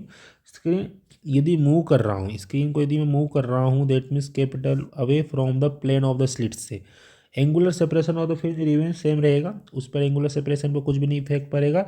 The actual separation slit जो होगा वो इंक्रीज हो जाएगा, क्योंकि जो बीटा आएगा ना, बीटा का क्या इफेक्ट करेगा वो ये पूछ रहा है। तो lambda capital D upon small D की बात कर रहा है, तो बीटा प्रोपोर्शनल होगा कैपिटल डी की। कैपिटल डी तो पता था से स्क्रीन, और अब स्क्रीन तो मेरा ऐसी है और ये मेरी स्लिट्स रखी हुई है, ये मेरी S1 और S2 की दो स्लिट्स रखी हुई है। अब मैं इसको इधर मूव करा रहा हूँ तो मैं डी की वैल्यू बढ़ा रहा हूँ। अब डी की वैल्यू बढ़ा रहा हूँ तो देट मीन्स मेरी बीटा की वैल्यू बढ़ेगी नहीं बढ़ेगी, तो फ्रिंज नॉर्मल जो एक्चुअल सेपरेशन होगा वो इंक्रीज होगा in the proportional to the distance of the screen. But ये जो मेरी एंगुलर विड्थ होती है beta upon capital D is equal to lambda upon capital small D, तो ये जो मेरी नॉर्मल विड्थ, ये जो मेरी एंगुलर विड्थ होती है इसको मैं क्या बोलता हूँ, angular width. That means A W angular width is equal to lambda upon small D. ये डज नॉट डिपेंड कर रहा है कैपिटल डी पर, दैट मीन्स ये होगा रिमेन्स अनचेंज, रिमेन्स कांस्टेंट रहेगा या अनचेंज रहेगा। Okay, the separation between the slits increase, यानी स्मॉल डी को क्या कर दिया, इंक्रीज कर दिया, तो बीटा फ्रिंज विड्थ भी एक्चुअल सेपरेशन भी इंक्रीज होने लग जाएगा, और उसी के साथ एंगुलर विड्थ भी इंक्रीज होने लग जाए। सॉरी इसको डी है ना, तो ये डिक्रीज होगा क्योंकि बीटा रेसिप्रोकल है स्मॉल डी के। ये डी को बढ़ा रहा हूँ, मतलब स्लिट्स की डिस्टेंस को बढ़ा रहा हूँ, तो मेरी बीटा की वैल्यू भी डिक्रीज होने लग जाएगी। उसके साथ मेरे पास यहाँ पर एंगुलर जो विड्थ है, ये एंगुलर जो विड्थ है ये भी डिपेंड कर रहा है स्मॉल डी पर। दैट मीन्स ये बढ़ाऊंगा तो मेरे पास एंगुलर विड्थ की वैल्यू भी कम हो जाएगी। ठीक है दोस्तों, ठीक है। सोर्स स्लिट्स इज मूव कर दिया था closer to the plane of the double slit, जो मतलब जो सोर्स होता है ना उसको मैं ज़्यादातर क्लोज लिया हूँ plane of the double slit, मतलब ये जो मेरा यहाँ पर जो कोरेंट सोर्स जनरेट होता है उसको मैं इस बिल्कुल स्लिट्स के बिल्कुल पास में लिया हूँ। तो उससे क्या होगा, size of the source S is the distance from the plane of the two slits for the interference fringes seen कर रहा है, तो lambda upon D should be satisfy कर रहा है, अदरवाइज इंटरफेरेंस पैटर्न प्रोड्यूस करेगा by the different part of the source available the no fringes are shown. as decrease as the source splits is both closer, the interference pattern gets करेगा less and less sharp when जब the source is brought to the close to condition is valid fringe is disappear, this happen fringe separation remains fixed हो जाएगा। मतलब समझ गए होंगे आप, मतलब उसमें कोई इफेक्ट नहीं पड़ेगा, अपना जो फ्रिंज वेद है उसमें उस डिस्टेंस पर कोई इफेक्ट नहीं हो रहा है, तुम सोर्स को कहीं पे भी रखो उस पर कोई इफेक्ट नहीं पड़ेगा, तो रिमेन्स फिक्स रहेगा। ओके, अब यंग डबल स्लिट एक्सपेरिमेंट में ड्रॉ करो the variation of intensity pattern against the position. तो डिस्टेंस फ्रॉम द पोजीशन के साथ उसका जो पैटर्न बनता है वो इस प्रकार से बनता है, मैक्सिमम मिनिमम मैक्सिमम मिनिमम मैंने बताया है। तो इस प्रकार से इंटेंसिटी वर्सेज डिस्टेंस के साथ इसका ग्राफ बनता है, बहुत अच्छा ग्राफ है, आराम से देख सकते हो। इसमें मेन चीज़ है कि जो डबल स्लिट एक्सपेरिमेंट रहता है उसमें इंटेंसिटी सेम रहती है ना। पहली ब्राइट पिंस ले लूँ, सेकंड ब्राइट पिंस ले लूँ, थर्ड ब्राइट पिंस ले लूँ, या इधर से स्टार्ट कर दूँ, इधर से स्टार्ट कर दूँ, सबकी ब्राइटनेस सेम रहेगी, तो सेम इंटेंसिटी आ रही है और डार्कनेस भी आ रही है। ये फर्स्ट डार्कनेस को बता रहा है, ये सेकंड डार्कनेस को बता रहा है, इसी प्रकार ये थर्ड डार्कनेस को बताएगा। तो ये बहुत इंपॉर्टेंट फॉर्म है ना, बहुत इंपॉर्टेंट है, याद रखना। In Young double slit experiment wavelength of the light use किया जाता है is 600 nanometre and the angular width of the form क्या आता है ऑन द 0.1 डिग्री। फाइंड करो the spacing between the two slits के बीच में स्पेसिंग बनाना। अब मेरे को फर्स्ट कन्वर्ट कर रहा है डिग्री इन द रेडियन में, तो इसको रेडियन में कन्वर्ट कर सकता हूँ मैं, डिग्री को आराम से रेडियन में, कोई बड़ी बात नहीं है। मतलब सर डिग्री को रेडियन में कैसे कन्वर्ट करें, देख pi is equal to 180 degree होता है। पाई यहाँ पर जो होता है वो रेडियन में होता है, रेडियन में होता है, और ये जो डिग्री में है ये 180 डिग्री जो दे रखा है वो 1 डिग्री में है। तो पाई इज इक्वल टू 180 है, तो पाई की वैल्यू होती है वो रेडियन के टर्म में होती है, जबकि 180 की वैल्यू क्या होती है वो डिग्री के टर्म में होती है। तो मुझे क्या चाहिए कि भाई इस डिग्री को रेडियन में कन्वर्ट करना है, तो मैं 1 डिग्री इज इक्वल टू क्या कर दूंगा, पाई इंटू 180 कर दूंगा नहीं कर दूंगा दोस्तों। तो दैट मीन्स यहाँ पर जो 0.1 डिग्री इंटू 1 डिग्री है, तो मैं 0.1 इंटू पाई अपॉन 180 से मल्टीप्लाई कर दूंगा, तो मेरे पास यहाँ रेडियन में, मतलब रेडियन को सी से यूज़ करते हैं, तो जो मेरे पास वैल्यू आएगी वो सी आएगी। ओके, ये ऊपर सी लगा देते हैं, मतलब एक रेडियन में कन्वर्ट कर दिया। अब मेरे पास दे रखी है इसकी एंगुलर विड्थ, तो एंगुलर विड्थ होती है lambda upon small D is equal to, यही तो होती है मेरी एंगुलर विड्थ। तो इसकी वैल्यू मुझे दे रखी है तो मैंने इसको रख दी। ओके, तो मुझे निकालने the spacing between the two slits, two slit के बीच में सेपरेशन निकालना है, स्मॉल डी मैंने रख दिया। भाई ये निकाल ले आराम से, फॉर्मूला रखकर आराम से वैल्यू रख दी, लेमडा की वैल्यू पता है, स्मॉल डी की वैल्यू निकाल ली, तो spacing between the two slits. Okay, आराम से निकल गया। Two independent source of the monochromatic light can never produce कर सकता sustain pattern of the interference explain. जो two independent source of monochromatic light के हैं वो इंटरफेरेंस पैटर्न को प्रोड्यूस कर सकता है। देखो, इफ यदि हम यूज़ करते हैं 2 सोडियम लैम्प का, एक 2 सोडियम लैम्प की यूज़ कर दिए 2 पिन होल्स पर, वी विल नॉट ऑब्जर्व करेगा एनी इंटरफेरेंस पैटर्न। क्यों? क्योंकि मैं 2 सोडियम लैम्प का यूज़ करूँगा कि भाई, तो वो 2 वेवलेंथ निकालेगा, तो उससे क्या होगा कि वो अलग अलग वेवलेंथ निकालने लग जाएगा ना, अलग अलग वेवलेंथ। जबकि अपनी जो इंटरफेरेंस की जो डेफिनेशन थी वो क्या बोलती थी भाई, तुम्हारी जो 2 वेव निकलेगी यहाँ से, वो दोनों वेव सेम वेवलेंथ की, सेम फ्रिक्वेंसी की, सेम एम्पलीट्यूड की होनी चाहिए और सुपर इम्पोज करनी चाहिए किसी न किसी स्क्रीन पर सर्टेन पॉइंट पर। मतलब सुपर इम्पोज करेंगे तो कुछ पॉइंट पर यहाँ पर मैक्सिमम मिलेगा और कुछ पॉइंट पर यहाँ मिनिमम मिलेगा। दैट इज दिस फिनोमिना का ही, इस फिनोमिना को क्या बोलता हूँ दोस्त, मैं इंटरफेरेंस पैटर्न बोलता हूँ। तो ये इंटरफेरेंस पैटर्न शो नहीं करेगा। ओके, ये डिफरेंशन है, इसको बाद में पढ़ेंगे। देख, इस प्रकार से बनती है अपनी इंटरफेरेंस पैटर्न, बताया होगा मैंने तुझे। ये यहाँ पर 2 स्लिट्स है, ये दोनों स्लिट्स सेम फ्रीक्वेंसी की होनी चाहिए, मतलब सेम वेवलेंथ की होनी चाहिए, मोनोक्रोमेटिक होनी चाहिए। मेन बात तो क्या होनी चाहिए, मोनोक्रोमेटिक होनी चाहिए। और यहाँ पर किसी पॉइंट पर जाकर ये सुपर इम्पोज हो रही है, दोनों जा रही है ना, सुपर इम्पोज होने का काम कर रही है किसी पॉइंट पर जाकर, तो सुपर इम्पोज हो रही है दोनों, हो रही नहीं हो रही। और यहाँ पर देख, सेंटर पर बिल्कुल देख ले, सेंटर पर देख ले, बिल्कुल सेंटर पर n बराबर 0 पर, सॉरी, ये इस n बराबर 0 पर मैक्सिमम बन रहा है। फिर यहाँ पर काला काला सा दिख रहा, फिर यहाँ पर थोड़ा काला काला हुआ यहाँ पर, यहाँ पर फिर वापस मैक्सिमम बना n बराबर 1 पर, फिर यहाँ काला काला हुआ, फिर वापस n बराबर 2 पर मैक्सिमम बना, फिर यहाँ काला काला हो। तो यहाँ पर ब्राइट डार्क ऐसी फ्रिंजेस बन रही है। डार्क कैसे बन रही है, n बराबर 0.5 पर बन रही है, 0.5 1.5 2.5 पर, क्योंकि ब्राइट फ्रिंज बन रही है n बराबर 0 पर 1 पर ऐसे, और 2 3 ऐसे पर ब्राइट जाकर फ्रिंज बन रही है। ओके, और यदि, अब मेन चीज़ क्या है, क्वेश्चन ये भी आ जाता है कि यदि मैं जो सोर्स है ना मेरा कोहेरेंट सोर्स, उसमें यदि मैं वाइट लाइट का यूज़ कर दूँ, वाइट लाइट का यूज़ करूँगा, मेरी फ्रिंजें कैसी बन जाएगी, मेरी फ्रिंजें ऐसी बन जाएगी भाई, कलरफुल फ्रिंजें बनेगी। यदि तेने यहाँ पर सेम मोनोक्रोमेटिक लाइट यूज़ करी तो मेरी फ्रिंजें बनेगी, और ये जो फ्रिंजें बनेगी ना, इस ऊपर वाली फ्रिंज को मैं इंटरफेरेंस पैटर्न कहूँगा, यही मेरा इंटरफेरेंस पैटर्न को शो करेगी, यही इंटरफेरेंस पैटर्न को शो करेगा। और यदि मैं वाइट लाइट का यूज़ करूं तो ये जो एक कलरफुल फ्रिंज बन जाएगी मेरी, क्या बन जाएगी, कलरफुल फ्रिंज बन रहेगी, अलग अलग कलर, क्योंकि वाइट लाइट में क्या होता है 7 कलर होते हैं, तो 7 कलर की जाएगी वेव, दोनों वेव 7 कलर की जनरेट होगी और ये सुपर इम्पोज होगी, तो ये कलरफुल फ्रिंज बन जाएगी, कलरफुल फ्रिंजें बन जाएगी। दैट मीन्स इस कलरफुल फ्रिंजेस को मैं नो ब्राइटनेस कहता हूँ, क्योंकि नो इंटरफेरेंस पैटर्न, कोई भी इंटरफेरेंस पैटर्न शो नहीं करेगा मेरे भाई। ये इसको इंटरफेरेंस पैटर्न शो नहीं करवाऊंगा मैं, इसको इंटरफेरेंस पैटर्न जब ही शो होता है जब मेरे पास मोनोक्रोमेटिक एक ही वेवलेंथ की, एक ही कलर की लाइट होती है। ओके, तो समझ में आ गया हो तुझे। तो यहाँ पर देख यार डार्क तो बन ही नहीं रहा ना इसमें वाइट वाले में, तो यहाँ पर तो डार्क बन ही नहीं रहा कलरफुल में, तो डार्क तो है ही नहीं ना, यहाँ पर डार्क फिंस तो है नहीं, डार्क भी होनी चाहिए ब्राइट भी होनी चाहिए, तो पॉसिबल ही नहीं है। ओके, और इसी के साथ अपन क्वेश्चन करते हैं अब इसके।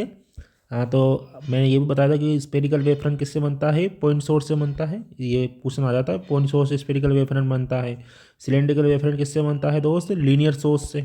ओके, और एक प्लेन वेवफ्रंट बनता है, प्लेन जब सोर्स मेरा कहाँ पर रखा हुआ था, इन्फानाइट पर रखा हुआ था, तो प्लेन वेवफ्रंट बनाता है। ओके, ये मेरा दोस्त प्लेन वेवफ्रंट है, प्लेन वेवफ्रंट। ओके, ये भी पूछा गया था बोर्ड में एक बार, है ना, फिजिक्स में से निकाल देते हैं, बताया था मैंने क्लास में। तो इंटरफेरेंस पैटर्न की ये डेफिनेशन याद रखना, बहुत इंपॉर्टेंट डेफिनेशन है, और इसको याद कर लेना, ये वाली डेफिनेशन याद कर लेना। व्हेन जब two light wave of the same frequency and the having the zero and constant phase difference travelling कर द सेम डायरेक्शन में सुपर इम्पोज होती है ईच अदर, तो intensity in the region superposition get redistribute होती है, energy का energy conserve रहती है और रीडिस्ट्रीब्यूट होती है। कमिंग जहाँ पर कुछ कुछ पॉइंट पर तो मैक्सिमम बनती है at some point and minimum बनती है अदर पॉइंट्स पर। This phenomena is intensity. जब मैं यहाँ पर डबल स्लिट से डाल रहा हूँ, ये S1 और S2 से दो वेव निकल रही है, तो ये दोनों वेव सेम डायरेक्शन में जा रही है, एम्पलीट्यूड सेम है, वेवलेंथ सेम है, फेज डिफरेंस कांस्टेंट है या जीरो है, सेम है, और यदि ये सुपर इम्पोज होगी किसी न किसी पॉइंट पर स्क्रीन पर, तो कुछ पॉइंट पर तो ब्राइटनेस बनाती है, कुछ पॉइंट पर डार्कनेस बनाती है, तो कुछ ही पॉइंट पर ब्राइटनेस का मतलब क्या, इंटेंसिटी मैक्सिमम बना रही है, डार्कनेस का मतलब क्या, इंटेंसिटी मिनिमम बना रही है, बना रही नहीं बना रही, तो ये पैटर्न शो करेगा। ओके, ये यंग डबल स्लिट पैटर्न ऐसा शो कर रहा है ना, ऐसा भी शो कर देता है, समझ सकते हैं। अब एम्पलीट्यूड यहाँ पर A1 ले लेना, कोई बड़ी बात नहीं है, ठीक है, मैंने तो फॉर्मूला भी करवा दिया, वहाँ पर A1 से बता दिया था, स्मॉल A1 ले लिया, कोई बड़ी बात नहीं है, एक ही चीज़ है। ओके, ये फॉर्मूला करवा ही दिया था। अब ये वो भी वेरी मोस्ट है, देख, जब इंटेंसिटी इफ़ यदि इंटेंसिटीज आर इक्वल, यदि मैं I1 और I2 जो दो वेव बन रही है उनकी इंटेंसिटी सेम हो जाए, तो उस टाइम पर या मेरे पास इंटेंसिटी जो बनेगी 4I0, क्योंकि यहाँ पर इंटेंसिटी सेम होगी, तो क्या होगा I0 प्लस I0 2I0 का स्क्वायर, I1 I2 मतलब I0 क्या हो जाएगा कोस फाई, तो दैट मीन्स यहाँ पर 2I0 बन जाएगा 2I0 कोस फाई। अब यहाँ पर मैंने 2I0 कॉमन ले लिया, तो 1 प्लस कोस फाई बन गया। अब यहाँ पर 1 प्लस कोस फाई की वैल्यू क्या हो जाएगा, इसकी वैल्यू मैं कर सकता हूँ ट्रिग्नोमेट्री से कोस स्क्वायर बाई 5/2, तो यह क्या बन गया 4I0।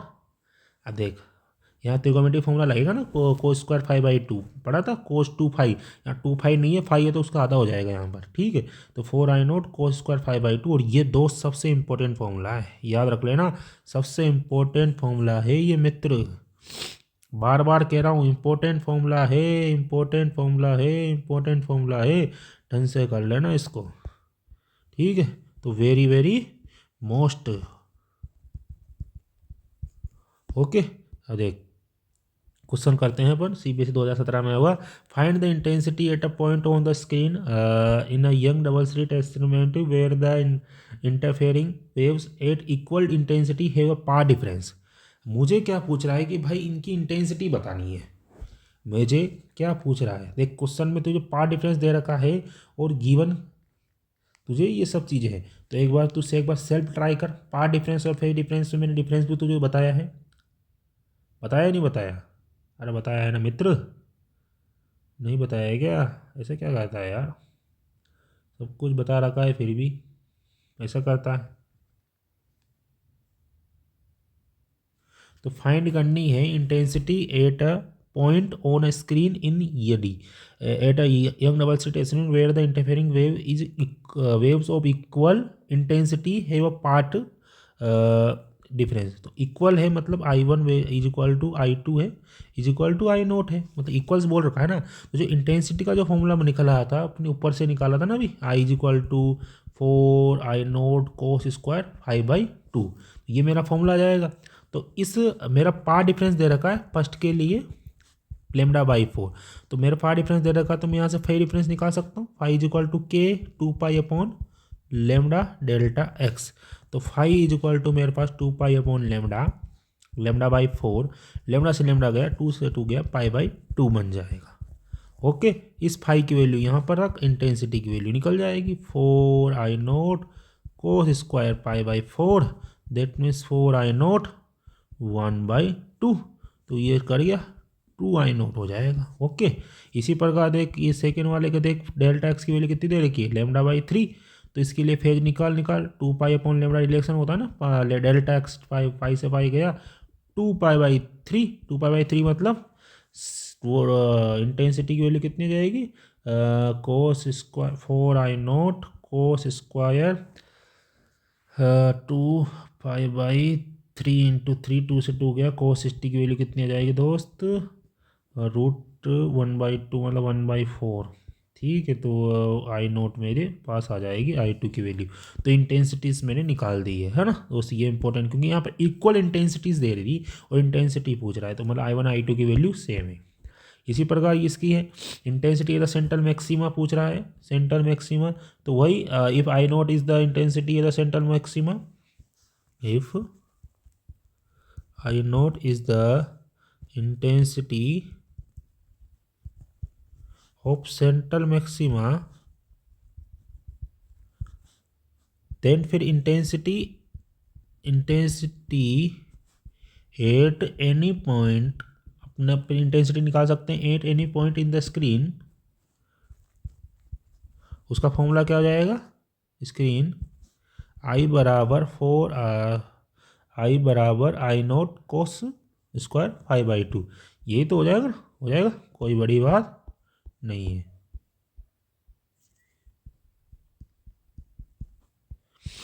ये आराम से निकाल सकते हैं। तो यहाँ पर यदि मुझे क्या दे रखा, पार डिफरेंस दे रखा, P = डेल्टा एक्स की वैल्यू, यदि फर्स्ट के लिए बात करें लेमडा बाई 6 आ जाएगी, लेमडा बाई 6 आ गई, फाई की वैल्यू जाएगी पाई बाई 3 हो जाएगी, नहीं हो जाएगी दोस्त, पाई बाई 3 हो जाएगी। यहाँ पर आराम से वैल्यू रखकर आराम से वैल्यू निकालते हैं। तेरे को फेयर डिफरेंस दे रखा, मतलब पार डिफरेंस देकर यहाँ पर फेयर डिफरेंस निकाल लेगा। इसी प्रकार तेरे पास यही डेल्टा एक्स = लेमडा बाई 4, उसके लिए फाई की वैल्यू लेमडा बाई 4 होती है। ठीक है, यहाँ पर I0 से आता है। ओके,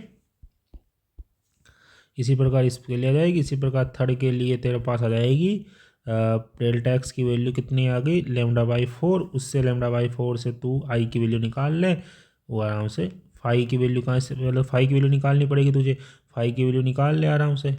और फिर लेमडा बाई 4 के लिए पाई की वैल्यू कितनी देगी, 2 पाई अपॉन लेमडा बाई 4, तो पाई/2 आ जाएगी। ओके, देख लेना। अब ये अपन ने पढ़ ही लिया है, वो एम्पलीट्यूड के लिए सेम इम्पोर्टेंट फॉर्मूला था ये मैक्सिमम। अब मैक्सिमम एम्पलीट्यूड भी कब होगा, A1 + A2 पर, और मिनिमम एम्पलीट्यूड क्या होगा ये। अब यदि मैंने एम्पलीट्यूड का फॉर्मूला पढ़ाया था ना तुझे, ये देख, ये मैंने मैक्सिमम मिनिमम के लिए बताई थी तुझे कंडीशन। अब कोरेंट और इनकोरेंट सोर्स भी बता दिया था, सोर्स ऑफ वेज कंटिन्यूस कर रही है, इमिट कर रही है लाइट वेव। तो इस यल डेफिनेशन याद करना है ना, डेफिनेशन इस ब्लैक डायग्राम की याद करना, उसके मत करना। Two source of the wavelength with a zero constant phase difference between the are called coherent source.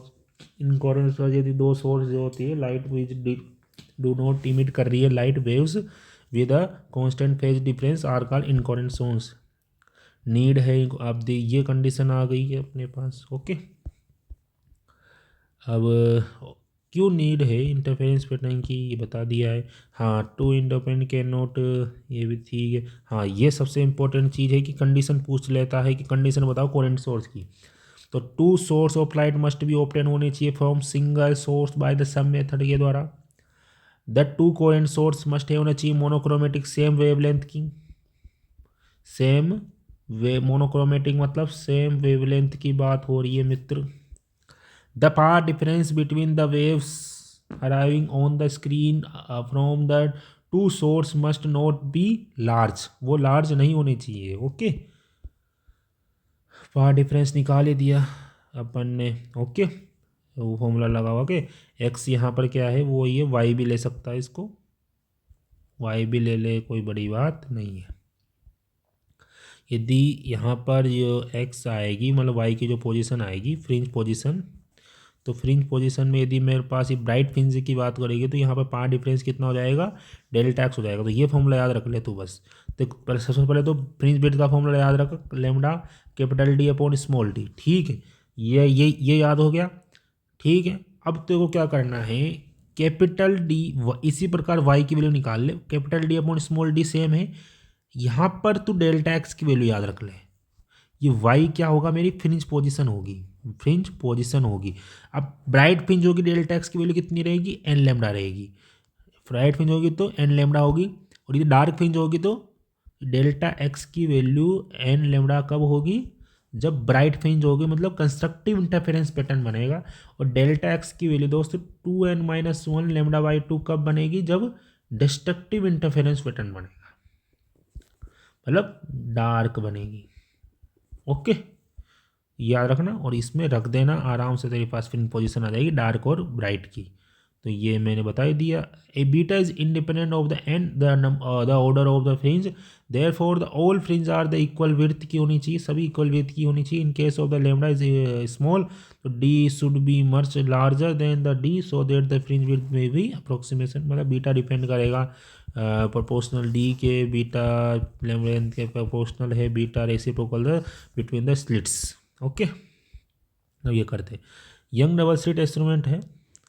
तो यंग डबल स्लिट इंस्ट्रूमेंट में क्या बोल रखा है दोस्त कि two disturbance arriving at a point P have the phase difference π/3, the intensity of this express a fraction of the maximum intensity I naught.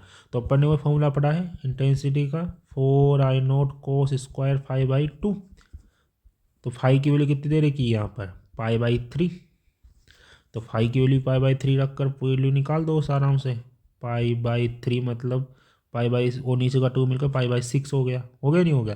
तो यहाँ पर 4I0 √3/2 का होल स्क्वायर, तो देट मीन्स यहाँ पर 4I0 3/4 √3/2 का होल स्क्वायर। हाँ ठीक है, कोई दिक्कत नहीं है। π/3 से π/6 हो गया तो √3/4 हो जाएगा। ओके, तो यहाँ पर I0 आएगा, ये 4, तो यहाँ पर 3/4 I0 आ जाएगा मेरा आंसर, 3/4 I0 मेरा आंसर आ जाएगा, डी ऑप्शन सही हो जाएगा। तो इसका जो फॉर्मूला होगा I बराबर I0 cos स्क्वायर 5/2 होगा। क्योंकि यहाँ पर जो I0 है ना वो मेरा मैक्सिमम एम्पलीट्यूड है, मेरा जो I0 है दोस्त वो मेरा मैक्सिमम एम्पलीट्यूड को रिप्रेजेंट कर रहा है। दैट मीन्स जो मेरा जो 4I0 बनता था, मतलब मैक्सिमम एम्पलीट्यूड का बनता था जब कोस की वैल्यू 1 आती थी, तो मेरा मैक्सिमम एम्पलीट्यूड I0 को रिप्रेजेंट कर रहा है। Okay, in Young double slit instrument the source is white light, white light को इंसिडेंट कर दिया तो वन ऑफ द होल्स में कवर कर रही है, एक होल, ये तो मेरे 2 होल जा रहे हैं ना, एक होल ये जा रहा है, दूसरा होल ये जा रहा है, तो S1 होल ये जा रहा है, S2 होल ये जा रहा है। तो S1 होल के पास दोस्त ये बोल रहा है कि भाई रेड फिल्टर जा रहा है। इसी प्रकार यहाँ पर अनादर जो होल है उस पर ब्लू फिल्टर जा रहा है। तो क्या, तो पहले मैंने बताया था वाइट लाइट तो इंटरफेरेंस पैटर्न को शो ही नहीं करती, तो the air cell with no interference pattern, C option सही है। क्योंकि जो वाइट लाइट होती है, ये वाइट लाइट क्या होती है दोस्त, कलरफुल फ्रिंजें बनाती है, कलरफुल फ्रिंजेस बनाती है। और कलरफुल फ्रिंजें बनाने के कारण ये नो इंटरफेरेंस पैटर्न को शो कर रही है, कौन से भी इंटरफेरेंस पैटर्न को शो नहीं करती मेरे मित्र।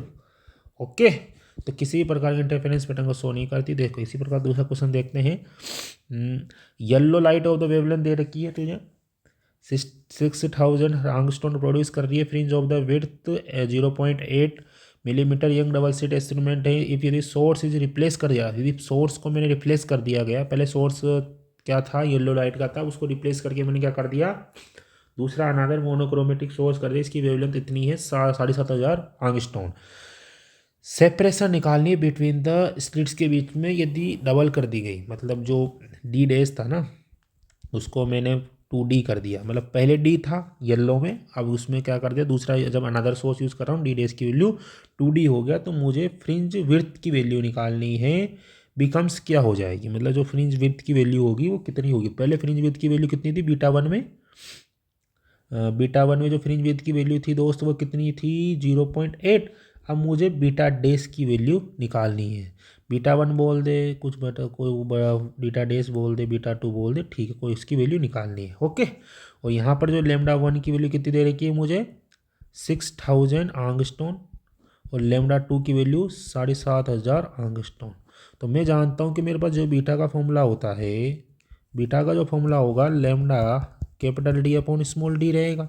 तो जो बीटा 1 अपॉन बीटा 2 का रेशियो करूँगा तो लेमडा 1 कैपिटल डी 1, अब डी तो सेम ही ना दोनों के, स्क्रीन के बीच में डिस्टेंस तो सेम ही है, ओनली क्या चेंज हुआ है, ये तो स्मॉल डी चेंज हुआ है, मतलब ये स्मॉल डी चेंज हुआ है बट ये कैपिटल डी सेम हुआ है, और ये वेवलेंथ चेंज हुई है, चेंज हुई नहीं हुई, तो ये स्मॉल डी चेंज हुआ है, बाद में पहले ऐसा था, अब ये ऐसा क्या कर दिया, अब इसको ज़्यादा कर दिया, अब ये 2D हो गया है। ओके, और पहले वेवलेंथ लेमडा 1 थी, अब वेवलेंथ क्या कर दी दोस्त, लेमडा 2 कर दी है। तो lambda 1 T small D 1 upon lambda 2D upon small D 2, D से डी कट गया, दैट मीन्स यहाँ पर जो रेशियो आ गया वो कितना आ गया दोस्त, और D2 की वैल्यू कितनी है 2D, तो D से भी D कट गया, 2D1 कर दिया ना, तो that means 1/2 lambda 2 upon lambda 1 कर दिया। तो beta 1 upon beta 2 7500 upon 6000 into 2।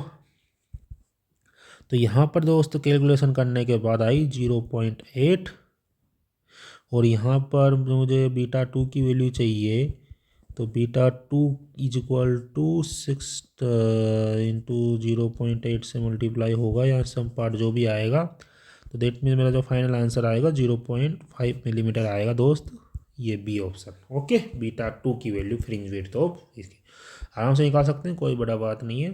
इसी प्रकार देखो शानदार क्वेश्चन करते हैं, बहुत शानदार क्वेश्चन है, इम्पोर्टेंट भी है और शानदार भी है, मतलब इस टाइप का क्वेश्चन कर लिया ना तो बहुत अच्छा क्वेश्चन है, इसमें जो हार्डनेस क्वेश्चन माना जाता है। इसका क्वेश्चन पढ़ते हैं, एक बीम ऑफ लाइट कंसिस्ट कर रहा है और टू वेवलेंस 6500 आंगस्टोन की 5200 आंगस्टोन की यूज़ कर रहा है ओपन द स्लिट्स एक्सपेरिमेंट में। अब जो स्लिट एक्सपेरिमेंट जो होती है ना, वो स्लिट के बीच में डिस्टेंस जो रखी है स्मॉल डी की वैल्यू मुझे गिवन है क्वेश्चन में, यहाँ पर जो स्मॉल डी है ना वो उसकी वैल्यू मुझे क्वेश्चंस में गिवन है आराम से, और उसकी वैल्यू 1 आंगस्टोन के the distance between the slits 2 millimetre, slit के बीच में डिस्टेंस कितनी होती है 2 मिलीमीटर मुझे क्वेश्चंस में बोल रखा है, ठीक है।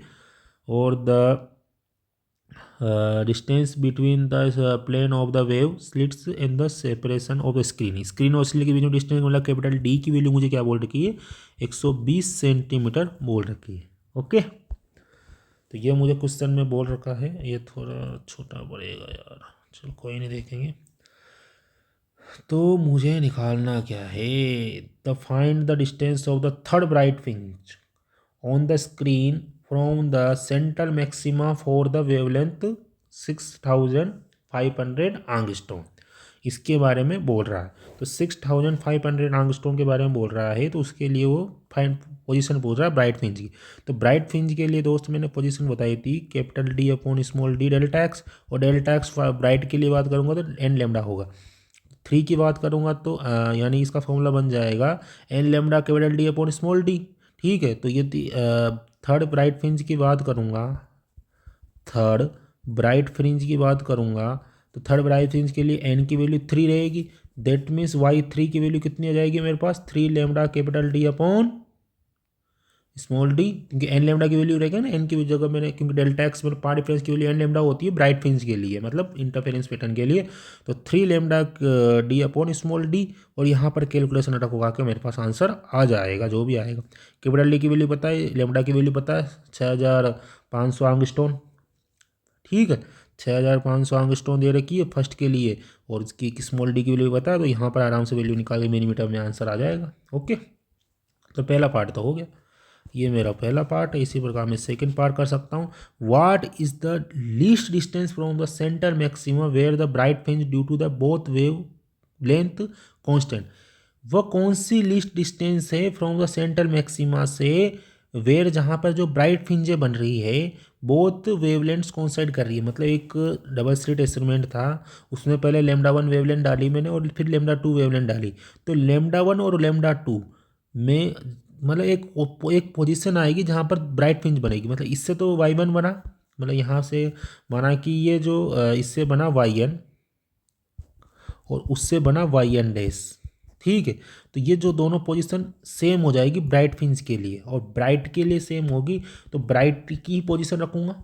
पोजीशन की बात करा ना कि वो कौन सी डिस्टेंस है फ्रॉम द सेंट्रल मैक्सिमा से। दैट मीन्स ये जो स्क्रीन है मेरा, इस स्क्रीन का सेंट्रल मैक्सिमा यह है, तो यहाँ से कौन सी पोजीशन है वाई की। दैट मीन्स ये यहाँ से पूछ रहा है यहाँ से वाई की कौन सी पोजीशन है जिसके लिए सेम है। ये दो डाल रहा हूँ तो ये दोनों सेम आ रही है, वो वाई की यहाँ से कौन सी पोजीशन है मेरे मित्र, ये पूछ रहा है। तो इसके लिए वाई मान लिया, इसके लिए वाई डैश मान लिया। ठीक है। अब देख, जब सेम ला है तो n lambda capital D upon small D is equal to n dash lambda 1 lambda 2 capital D upon small D.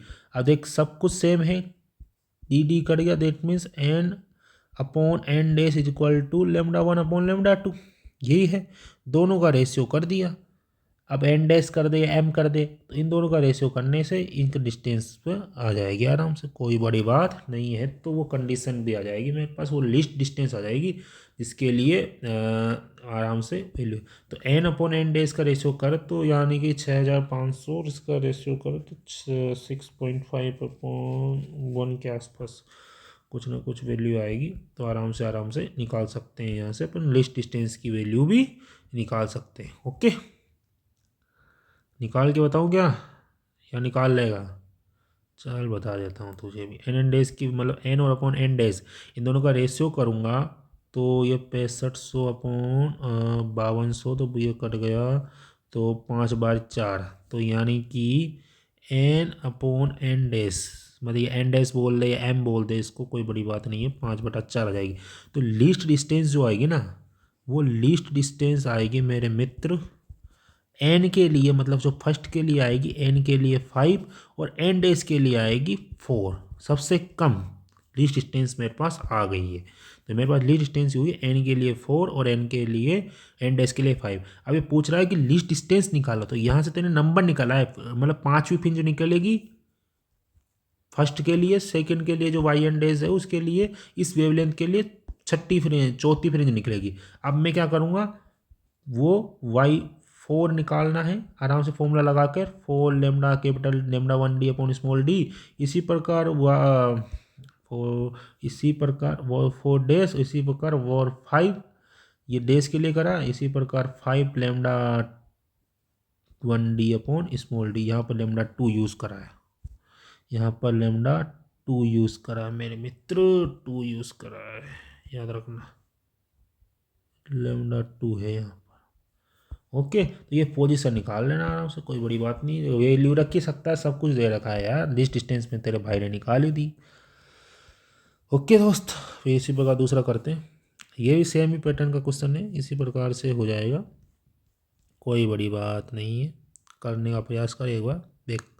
In double slit estimate दे रखा है, डिस्टेंस दे रखी है बिटवीन द स्लिट्स के बीच में, डिस्टेंस बिटवीन द स्लिट्स मतलब small D की value they the, and the slits के बीच में और द स्क्रीन के बीच में कितनी दे दी 2, और स्क्रीन के बीच में स्क्रीन से कितनी है 2 मीटर, कैपिटल डी की वैल्यू कितनी दे रही कि 2 metre. Okay, the 2 interference pattern can be seen कर रहे हैं, 2 इंटरफेरेंस पैटर्न दोस्त वो तुझे दिखाई दे रहे हैं। The interference pattern can be seen on the screen, one due to the light with the wavelength 480 nanometre and the other due to the light wavelength 600 nanometre. What is the separation on the screen between the 5th order bright fringe of the 2 interference patterns. मतलब वह कौन सा separation होगा, पहले part तुझे तो D और small D की वैल्यू दे दिया, और 2 इंटरफेरेंस पैटर्न तुझे दिखाई दे रहे हैं स्क्रीन पर, एक तो लेमडा 1 वेवलेंथ की 480 नैनोमीटर की, और एक लेमडा 2 वेवलेंथ की 600 नैनोमीटर की। तुझे क्या निकालना है, सेपरेशन निकालना है ऑन द स्क्रीन पर between the 5th order bright fringes के बीच में ऑफ द 2 इंटरफेरेंस पैटर्न के लिए। तो यहाँ से y5 निकालेगा ब्राइट के लिए, कोई बड़ी बात नहीं है, इसके लिए y5 डैश निकाल लेगा, कोई बड़ी बात नहीं, क्योंकि तेरे को 5th ऑर्डर का ब्राइटनेस निकालना है ना मेरा मित्र। तो यहाँ से 5 lambda 1 lambda 2 capital D upon, ये तो इन्हें सेपरेशन निकाल लिया आराम से 5th ऑर्डर का 2 इंटरफेरेंस पैटर्न के बीच में सेपरेशन निकालना, तो इन दोनों के बीच में डिफरेंस कर लेना, वो तेरा डिफरेंस आ जाएगा। ओके, आराम से कैलकुलेशन का फॉर्मूला है। इसी प्रकार ये यंग डबल स्लिट एक्सपेरिमेंट है, उसमें 2 मिलीमीटर अपार्ट स्लिट्स के बीच में डिस्टेंस कितनी दे दी। देखा जो स्लिट के बीच में डिस्टेंस होती है ना स्मॉल डी, ये बहुत मिलीमीटर की टर्म में आएगी, 10⁻³ की ऑर्डर में आएगी। और यदि कैपिटल डी आएगी ये बहुत बड़ी आएगी, मतलब मीटर की टर्म में आएगी। ओके, याद रखने का ट्रिक बता रहा हूँ तुझे, मतलब ये मीटर की टर्म में आएगी, ये मिलीमीटर की टर्म में आएगी, ये ऐसे याद कर सकता है तो यहाँ पर तुझे स्मॉल डी की वैल्यू कितनी दे दी है दोस्त, 2 मिलीमीटर। और आर इल्यूमिनेट कर रहा mixer of the to wavelength, ये दोनों एक तो 750 नैनोमीटर की वेवलेंथ है और एक 900 नैनोमीटर की वेवलेंथ है, ये मिक्स कर रही है at a war distance from the common centre bright fringe on a screen 2 metre. 2 metre की जो स्क्रीन दे रखी है वहाँ से, इसलिए फ्रॉम द स्लिट से will a bright fringe from the one interference pattern coincide कर रहा है with the bright fringe of the other. मतलब ये जो लेमडा और लेमडा डेज की दो वेवलेंथ है ना भाई, ये दोनों वो कौन सी पोजीशन है जहाँ पर ये, मतलब वो कौन सा ऑर्डर है जहाँ पर ये कोइंसाइड कर रहे हैं। दैट मीन्स मैं ये बता सकता हूँ तुझे, ये फील करा सकता हूँ, ये मेरा S1 था, ये मेरा S1 था और ये S2 था, और ये मेरी कुछ ना कुछ ब्राइट फ्रिंज थी। और यहाँ पर देख एन बन रहा है, इनके कारण एक के कारण एन बनेगा। तो यहाँ पर क्या हो रहा है दोस्त, एनथ ब्राइट फ्रिंज जो हो रही है, एनथ ब्राइट फ्रिंज जनरेट हो रही है ऑफ लेमडा वेवलेंथ से, जिसकी वैल्यू मुझे दे रखी है कितनी, 750 नैनोमीटर। और एन डेस ब्राइट फ्रिंज दोस्त आ रही है लेमडा डेस से, आर लोकेटेड कर रही है, ये बता रहा है कि सेम डिस्टेंस पर है।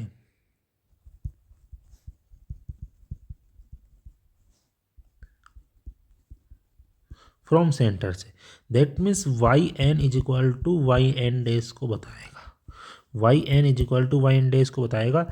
दैट मीन्स ये मैं कह रहा हूँ कि n capital D upon n bright की बता रहेगा, तो डेल्टा एक्स की वैल्यू कितनी होगी यहाँ पर, एन लेमडा ही होगी ना मेरे मित्र, कोई बड़ी बात नहीं है। तो n lambda capital D upon small D is equal to n dash upon capital D n dash, lambda dash is equal to small d, cut उठा के n lambda upon n dash ले, लेमडा डेस आ गया। अब वही ratio आ गया, n upon n dash is equal to lambda upon lambda dash. Okay, तो यहाँ पर वैल्यू रख दे अब लेमडा वो लेमडा डेस की, वो तेरे पास कंडीशन आ जाएगी। और क्या, वही पूछ रहा है, आराम से निकाल सकता है। अब तो मुझे थोड़ी निकालना है, अब तो निकाल लेगा ना। ये 9,000 900 700 को रखने के बाद 750 को रखने के बाद 6/5 आंसर आ जाएगा। मतलब एन अपॉन एन डेस, इनकी वैल्यू आ जाएगी 6/5। और एन की वैल्यू कितनी आ जाएगी, 5, और एन डेस की वैल्यू कितनी आ जाएगी 5। तो एन की वैल्यू 6 आ जाएगी तेरे पास, और एन डेस की वैल्यू कितनी आ जाएगी 5। तो वाई 5 निकाल देना, और वाई वाई 6 डेस निकाल देना, वही फॉर्मूला रखकर इसमें। और इसी प्रकार इसमें फॉर्मूला रखकर निकाल देना 5 एन लेमडा डेस capital D upon small D. ठीक है,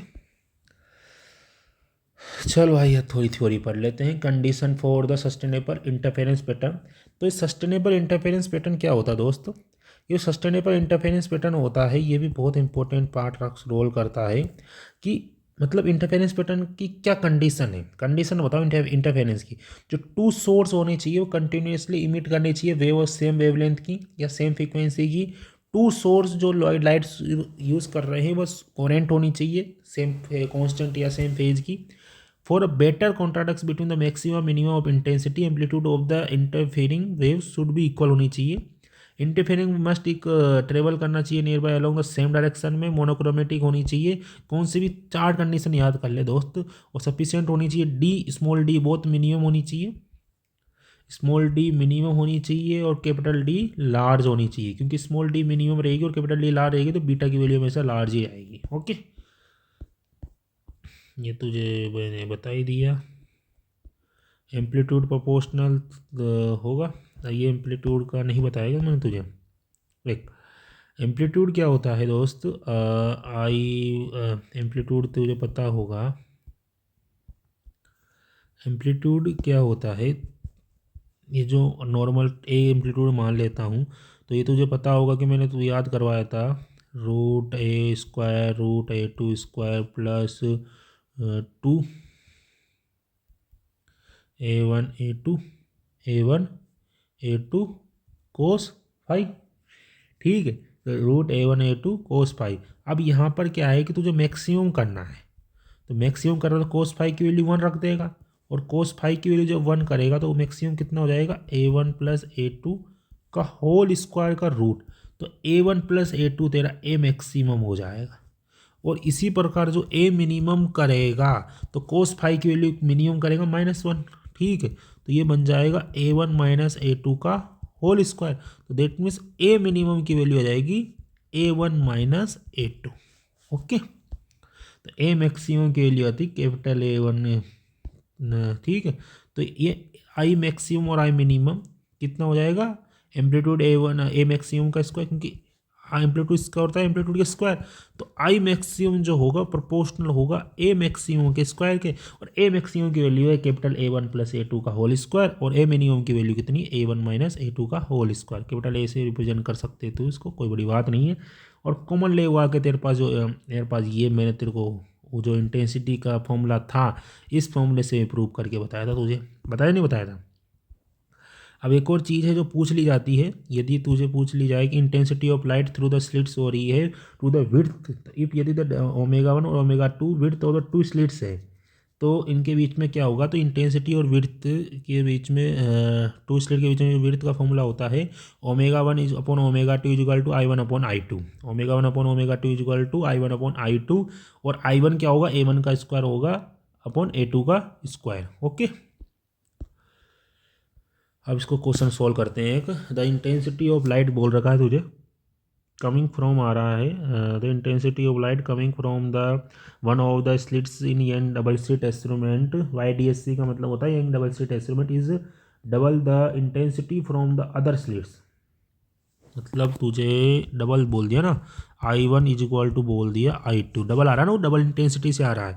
तुझे पूछ रहा है भाई फाइंड करो the ratio of the maximum intensity to the minimum intensity in the interference fringe pattern. तो मैक्सिमम इंटेंसिटी और मिनिमम इंटेंसिटी का रेशियो फाइंड करने की बोल रहा है मेरे मित्र वो। तो मैक्सिमम इंटेंसिटी का फॉर्मूला जानता है तो √I1 + √I2 का होल स्क्वायर।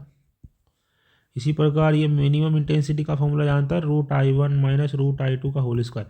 अरे नहीं भी जानता तो तेरे पास एक फॉर्मूला जनरेट कर लेना, इसका तो जानता ही था तू एम्पलीट्यूड का, या इसका भी भूल गया मेरे मित्र, निकाल तो सकता है ना।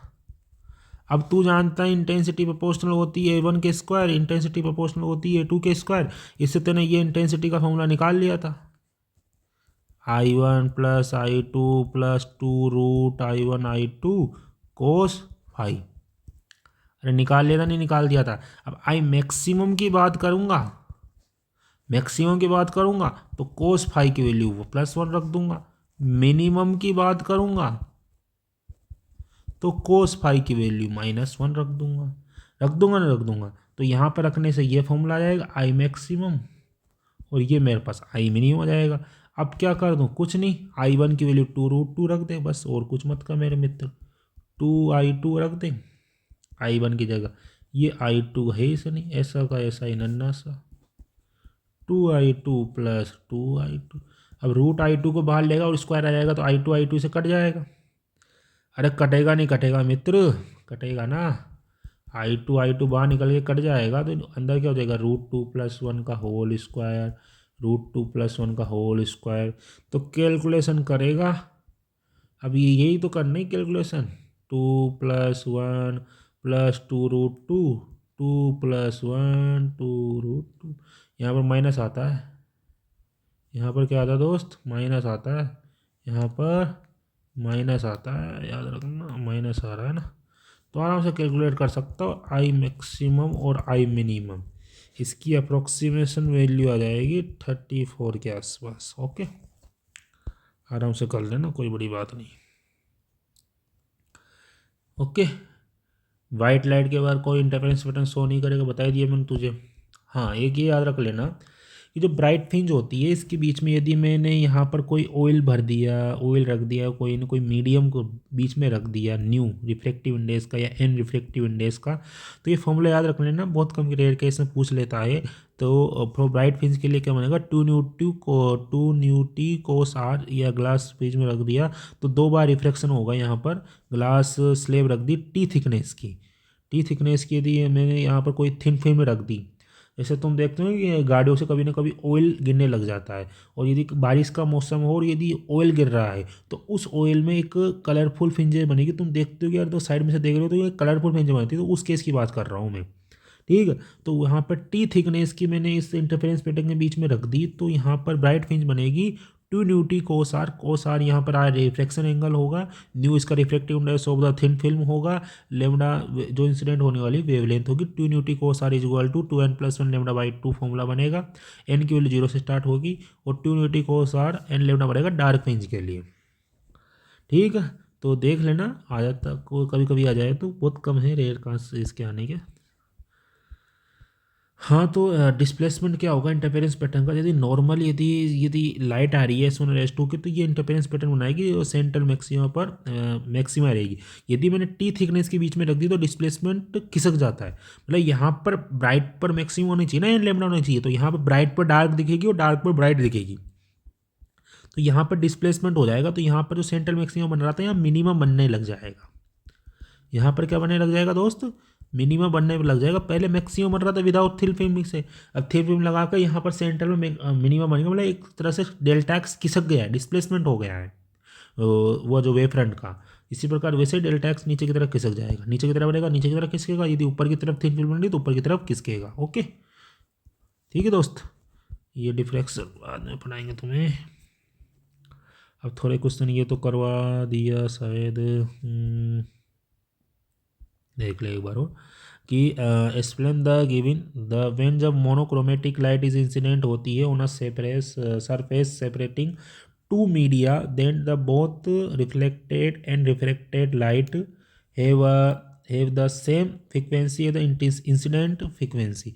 जब रिफ्लेक्शन में क्या होता है, रिफ्लेक्शन में फ्रिक्वेंसी क्या होती है, विल नॉट चेंज होती, फ्रिक्वेंसी क्या होती है रिफ्लेक्शन और रिफ्लेक्शन में सेम रहती है, frequency in the characteristic of the source while the wavelength of the characteristic of medium होती है, जो velocity is equal to frequency into wavelength होता है, वही बताना है।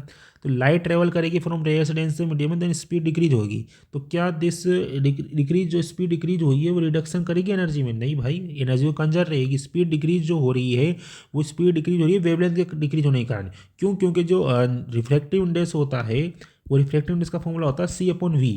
यदि सी मतलब रिफ्लेक्टिव इंडेक्स बन रहा है किसी मीडियम में डालना तो वेलोसिटी कम हो रही है, अब वेलोसिटी कम हो रही है दैट मीन्स का वेवलेंथ भी कम हो रहा है ना, तो वेवलेंथ कम हो रहा है तो इस वेवलेंथ में कम, but in the wave theory में एनर्जी डिपेंड करती है on the amplitude of the wave, only wave के एम्पलीट्यूड पर डिपेंड करती है, तो यहाँ पर एनर्जी में कोई चेंजेस नहीं हो रहा।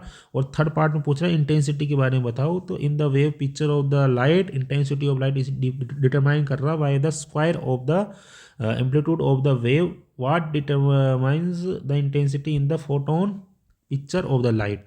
तो जो इंटेंसिटी ऑफ द लाइट जो हो रही है डिटरमाइन कर रही है by the number of the photons incident हो रही है पर यूनिट एरिया में दी इंटेंसिटी की, और ई बराबर यहाँ पर एच न्यू की बात होगी। ओके, वही है, वो क्वेश्चन कर ही लिया अपन ने ऊपर इसको, तो हाँ देख ये इंपॉर्टेंट क्वेश्चन है, देख कि if one of the two identical slit से प्रोड्यूसिंग कर रहा है यंग डबल स्लिट ऐसे कवर कर रहा है विद ग्लास से, so that light intensity passing through the it reduce हो जाती है 50%, 50% रिड्यूस हो जाएगी।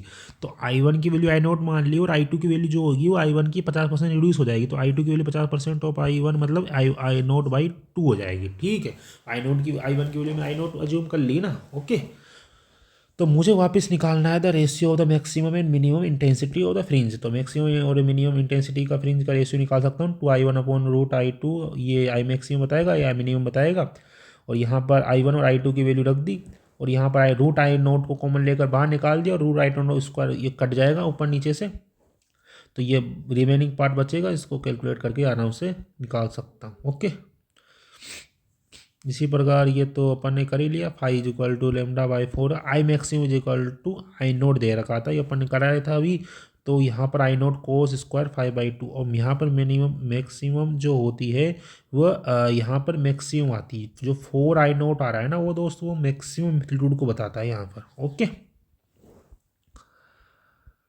ये नो इंटरफेरेंस पैटर्न शो करेगी, ये बता ही दिया तुम्हें।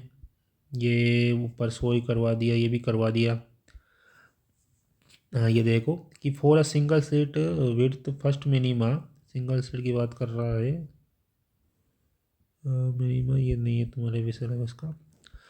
ये देखो ये क्या इफेक्ट पड़ेगा फ्रिंज विड्थ में यंग डबल स्लिट इंस्ट्रूमेंट जब change when the distance of the separation between the slits and screen. मतलब बीटा जो होगा, क्योंकि स्क्रीन और स्लिट्स के बीच में डिस्टेंस कैपिटल डी होगा, तो यदि बीटा को डी को यदि मैं डबल कर देता हूँ, कैपिटल डी को डबल कर दिया, तो मेरी जो फ्रिंज विड्थ होगी वो डबल हो जाएगी। तो फ्रिंज विड्थ बिकम हो जाएगी double two the original width से। ओके, इसी प्रकार अपोजिट डिस्टेंस को रिड्यूस कर दिया, ये भी करवा दिया मैंने तुझे, है ना, एक बार देख लेना। और ये 680, इसी प्रकार लेजर लाइट थी of the wavelength 730 nanometre incident हो रही है on the pair of the slits, produce कर रही है interference pattern in which the bright fringe are separated by the 7.2 millimetre. Calculate करना दोस्तों wavelength of the another source of the laser light which produce कर रही है interference. बिना beta 1 की वैल्यू दे रखी है इतनी फ्रिंज विड्थ की, लेमडा 1 की वैल्यू दे रखी है, बीटा 2 की वैल्यू दे रखी है, लेमडा 2 की निकालनी है। स्मॉल डी और कैपिटल डी को चेंज नहीं कर रहा है, वो फिक्स रख रहा है। देखो ना, same pair of the slits में बात कर रहा है, तो इन दोनों का रेशियो कर दूंगा, लेमडा 1 अपॉन लेमडा 2 आ जाएगा, लेमडा 2 की वैल्यू आराम से निकाल दूंगा। देख ले एक बार क्वेश्चन, आराम से इजी क्वेश्चन है दोस्त, इसी पैटर्न में क्वेश्चन आ रहे हैं। मतलब फ्रिंज विड्थ, फ्रिंज पोजीशन, मतलब ये दो चीज़ें तो तुझे याद होनी चाहिए भाई, सीधी सी बात है। फ्रिंज विड्थ तो ये कांस्टेंट रहती है, फ्रिंज पोजीशन डिपेंड करती है capital D upon small D delta x. यदि डेल्टा एक्स यदि ब्राइट की बात करेगा तो एन लेमडा, और यदि डार्क की बात करेगा, डार्क मतलब फ्रिंज में डिस्ट्रक्टिव इंटरफेरेंस की बात करेगा ये ब्राइट, ये डार्क की बात करेगा तो क्या होगा 2n-1 लेमडा/2। ये बस ये दो फॉर्मूला बहुत इंपॉर्टेंट है। और इंटेंसिटी, इंटेंसिटी का फॉर्मूला भी बहुत ज़्यादा इंपॉर्टेंट है। ठीक है, अब ये देख ले, अब क्या पूछ रहा है, यंग डबल स्लिट इंस्ट्रूमेंट है, टू स्लिट्स के बीच में स्मॉल डी की वैल्यू दे दी, मिलीमीटर में होती है, कैपिटल डी की वेवलेंथ दे दिया, स्क्रीन अवे हो रहा from the slits, capital D की वैल्यू दे दिया, तो डिस्टेंस निकालो ऑफ द सेकेंड की डिस्टेंस निकालना है। और यदि मुझे क्वेश्चन में कुछ भी नहीं बोल रहा है तो मैं ब्राइट की ही निकालूंगा। ठीक है, और मतलब डिस्टेंस निकालो ब्राइट की, पहले ब्राइट की निकालो फिर डार्क की निकालो। तो ब्राइट फ्रिंज की निकालूंगा तो n lambda upon capital D upon small d, x2 निकाल, y2 yn से निकाल कर y2 कर दो आराम से, कोई दिक्कत नहीं है, आराम से निकाल लिया। इसी बार डार्क की बात करा तो yn डैश, तो yn डैश के लिए यहाँ पर वैल्यू कितनी है कि 2n-1 लेमडा 2, तो यहाँ पर n की वैल्यू डार्क के निकालो सेकेंड 2n-1, तो यहाँ पर 2 रख दिया, 3 आ गया आंसर। एन की वैल्यू 2 पड़ दी सेकेंड। तो हाउ कैसे the will fringe width change होगी, the screen is the move कर दिया अवे फ्रॉम द स्लिट से। यदि तुम भाई बढ़ा दोगे उसको तो फ्रिंज विड्थ भी बढ़ जाएगी, इंक्रीज हो जाएगी। क्या इफेक्ट पड़ेगा? ओके, इसी प्रकार व्हाट इज इफेक्ट, तो वही हो गया बस, ये तो मैंने करवा ही दिया तुम्हें पहले ही, ये भी अपन ने कर लिया क्वेश्चन, ये भी कर लिया मित्र, ये भी शायद कर लिया। डिस्टेंस बिटवीन, तो बता दिया ना, distance between the fifth order bright fringes, ये भी कर लिया। इस पैटर्न का कर लिया भाई, सब क्वेश्चन कर लिए, बस इस टाइप के क्वेश्चन आते हैं। तो एक बार ढंग से सारे क्वेश्चनों को देख लेना, इसमें जो जितने भी रखे हुए जो क्वेश्चन हैं उन सबको एक बार फील कर लेना, उससे क्या होगा तेरी प्रैक्टिस हो जाएगी अच्छी खासी। ओके, तो सब ज़्यादातर क्वेश्चन कर लिया अपन ने। हाँ, ये भी करेंगे, भी अपन आराम से करेंगे धीरे धीरे। ओके, एक बार सारे क्वेश्चन देख लेना। और ये मतलब जो इंटरफेरेंस होता है ना, इस इंटरफेरेंस से भाई मोस्ट इम्पोर्टेंट फॉर्मूला है एक तो ये एम्पलीट्यूड का, A1 स्क्वायर A2 स्क्वायर, ये रूट जाके चल जाता है इधर, A2 square 2A1A2 cos phi, और इंटेंसिटी प्रोपोर्शनल है एम्पलीट्यूड के स्क्वायर से, उससे फॉर्मूला आ जाता है इंटेंसिटी इज इक्वल टू हो जाता है I1 + I2 + √I1 I2 cos phi आया था। तो मतलब यहाँ पे फाई की वैल्यू 0 रख दे, वो होता है तेरी ब्राइट फ्रिंज के लिए। उससे तेरी बस एक दो चीज़ें आएगी ब्राइट आई में, वहाँ से ब्राइट के लिए आएगी, एक तो आई मैक्सिमम, वो आएगी I1, पहले ए मैक्सिमम आएगी, तो ए मैक्सिमम की वैल्यू आएगी A1 + A2, और दोस्त तेरे पास आई मैक्सिमम की वैल्यू आएगी √I1 + √I2 का होल स्क्वायर। इसी प्रकार फाई की वैल्यू आएगी दोस्त तेरे पास, जब मेरे पास जी 1 रखा और ये -1 रखा, ठीक है, तो यहाँ पर बनेगी तेरे पास डार्क फ्रिंज। क्या बनेगी? Dark fringe. मतलब ये कोस फाई की वैल्यू तेने ये करी ना, और इसी प्रकार तेने ये कोस फाई की वैल्यू ये रखी, तो तेरे पास बनेगी डार्क फ्रिंज। तो उस टाइम तेरे पास बनेगी मिनिमम एम्पलीट्यूड और मैक्सिमम एम्पलीट्यूड। तो मिनिमम एम्पलीट्यूड दोस्त किस पे बनेगा? इसकी वैल्यू आएगी A1 - A2 पर, और यहाँ पर मिनिमम इंटेंसिटी आएगी √I1 - √I2 का होल स्क्वायर। और इसके बाद अपन ने इंटरफेरेंस पैटर्न पढ़ा था, तो इंटरफेरेंस पैटर्न में दोस्त अपने पास फॉर्मूले आए थे। कौन कौन से आए थे? एक तो फ्रिंज विड्थ का फॉर्मूला आया था λ∨D। ओके, अब सुन एक और चीज़ बताता हूँ। यदि तेने ये तो इंटरफेरेंस पैटर्न यदि किसी मीडियम में इंसर्ट कर रहा है, मतलब किसी मीडियम में डाल दिया, तो तेरे पास जो फ्रिंज विड्थ आएगी वो फ्रिंज विड्थ देखो, क्योंकि जो वेवलेंथ रिफ्रैक्टिव इंडेक्स आ रहा है ना, तो ये रिफ्रैक्ट किसी मीडियम में क्या होता है? रिफ्रैक्टिव इंडेक्स, और रिफ्रैक्टिव इंडेक्स वेवलेंथ के रेसिप्रोकल होता है, और बीटा प्रोपोर्शनल है वेवलेंथ के, तो तेरा रिफ्रैक्टिव इंडेक्स रेसिप्रोकल हो जाएगा बीटा के। तो मीडियम में इंसर्ट करने के बाद यदि तूने इसको वाटर में इंसर्ट करा, तो वाटर में डिक्रीज हो जाती है फ्रिंज विड्थ। तो फ्रिंज विड्थ जो होती है वाटर में डिक्रीज हो जाएगी, मतलब उसका जो रिफ्रैक्टिव इंडेक्स बढ़ जाएगा तो फ्रिंज विड्थ डिक्रीज हो जाएगी, तो ये डिक्रीज हो जाती है। तो मीडियम में इंसर्ट करने पर फ्रिंज विड्थ में इफेक्ट पड़ता है, ठीक है। और इसी प्रकार पोजिशन में आता है formula D/d delta x. Delta x क्या बताएगा? पाथ डिफरेंस को बताएगा, मतलब ये कितनी पोजीशन पर, ये मेरा फर्स्ट है, ये मेरा x1 x2 है, और ये मेरा है, तो यहाँ पर स्लिट्स बन रही है दोनों, तो ये कितनी पोजीशन पर बन रहा है? फर्स्ट पोजीशन है, फर्स्ट ब्राइट पोजीशन है, थर्ड ब्राइट पोजीशन है, तो ये मेरा पाथ डिफरेंस को शो करेगा डेल्टा एक्स। तो ओके, डेल्टा एक्स तो मेरा दोस्त पाथ डिफरेंस को शो करेगा। यदि मैं ब्राइट की बात कर रहा हूँ, यदि मैं ब्राइट की बात कर रहा हूँ, तो मेरे पास जो YN की वैल्यू आएगी D/d n लैम्डा।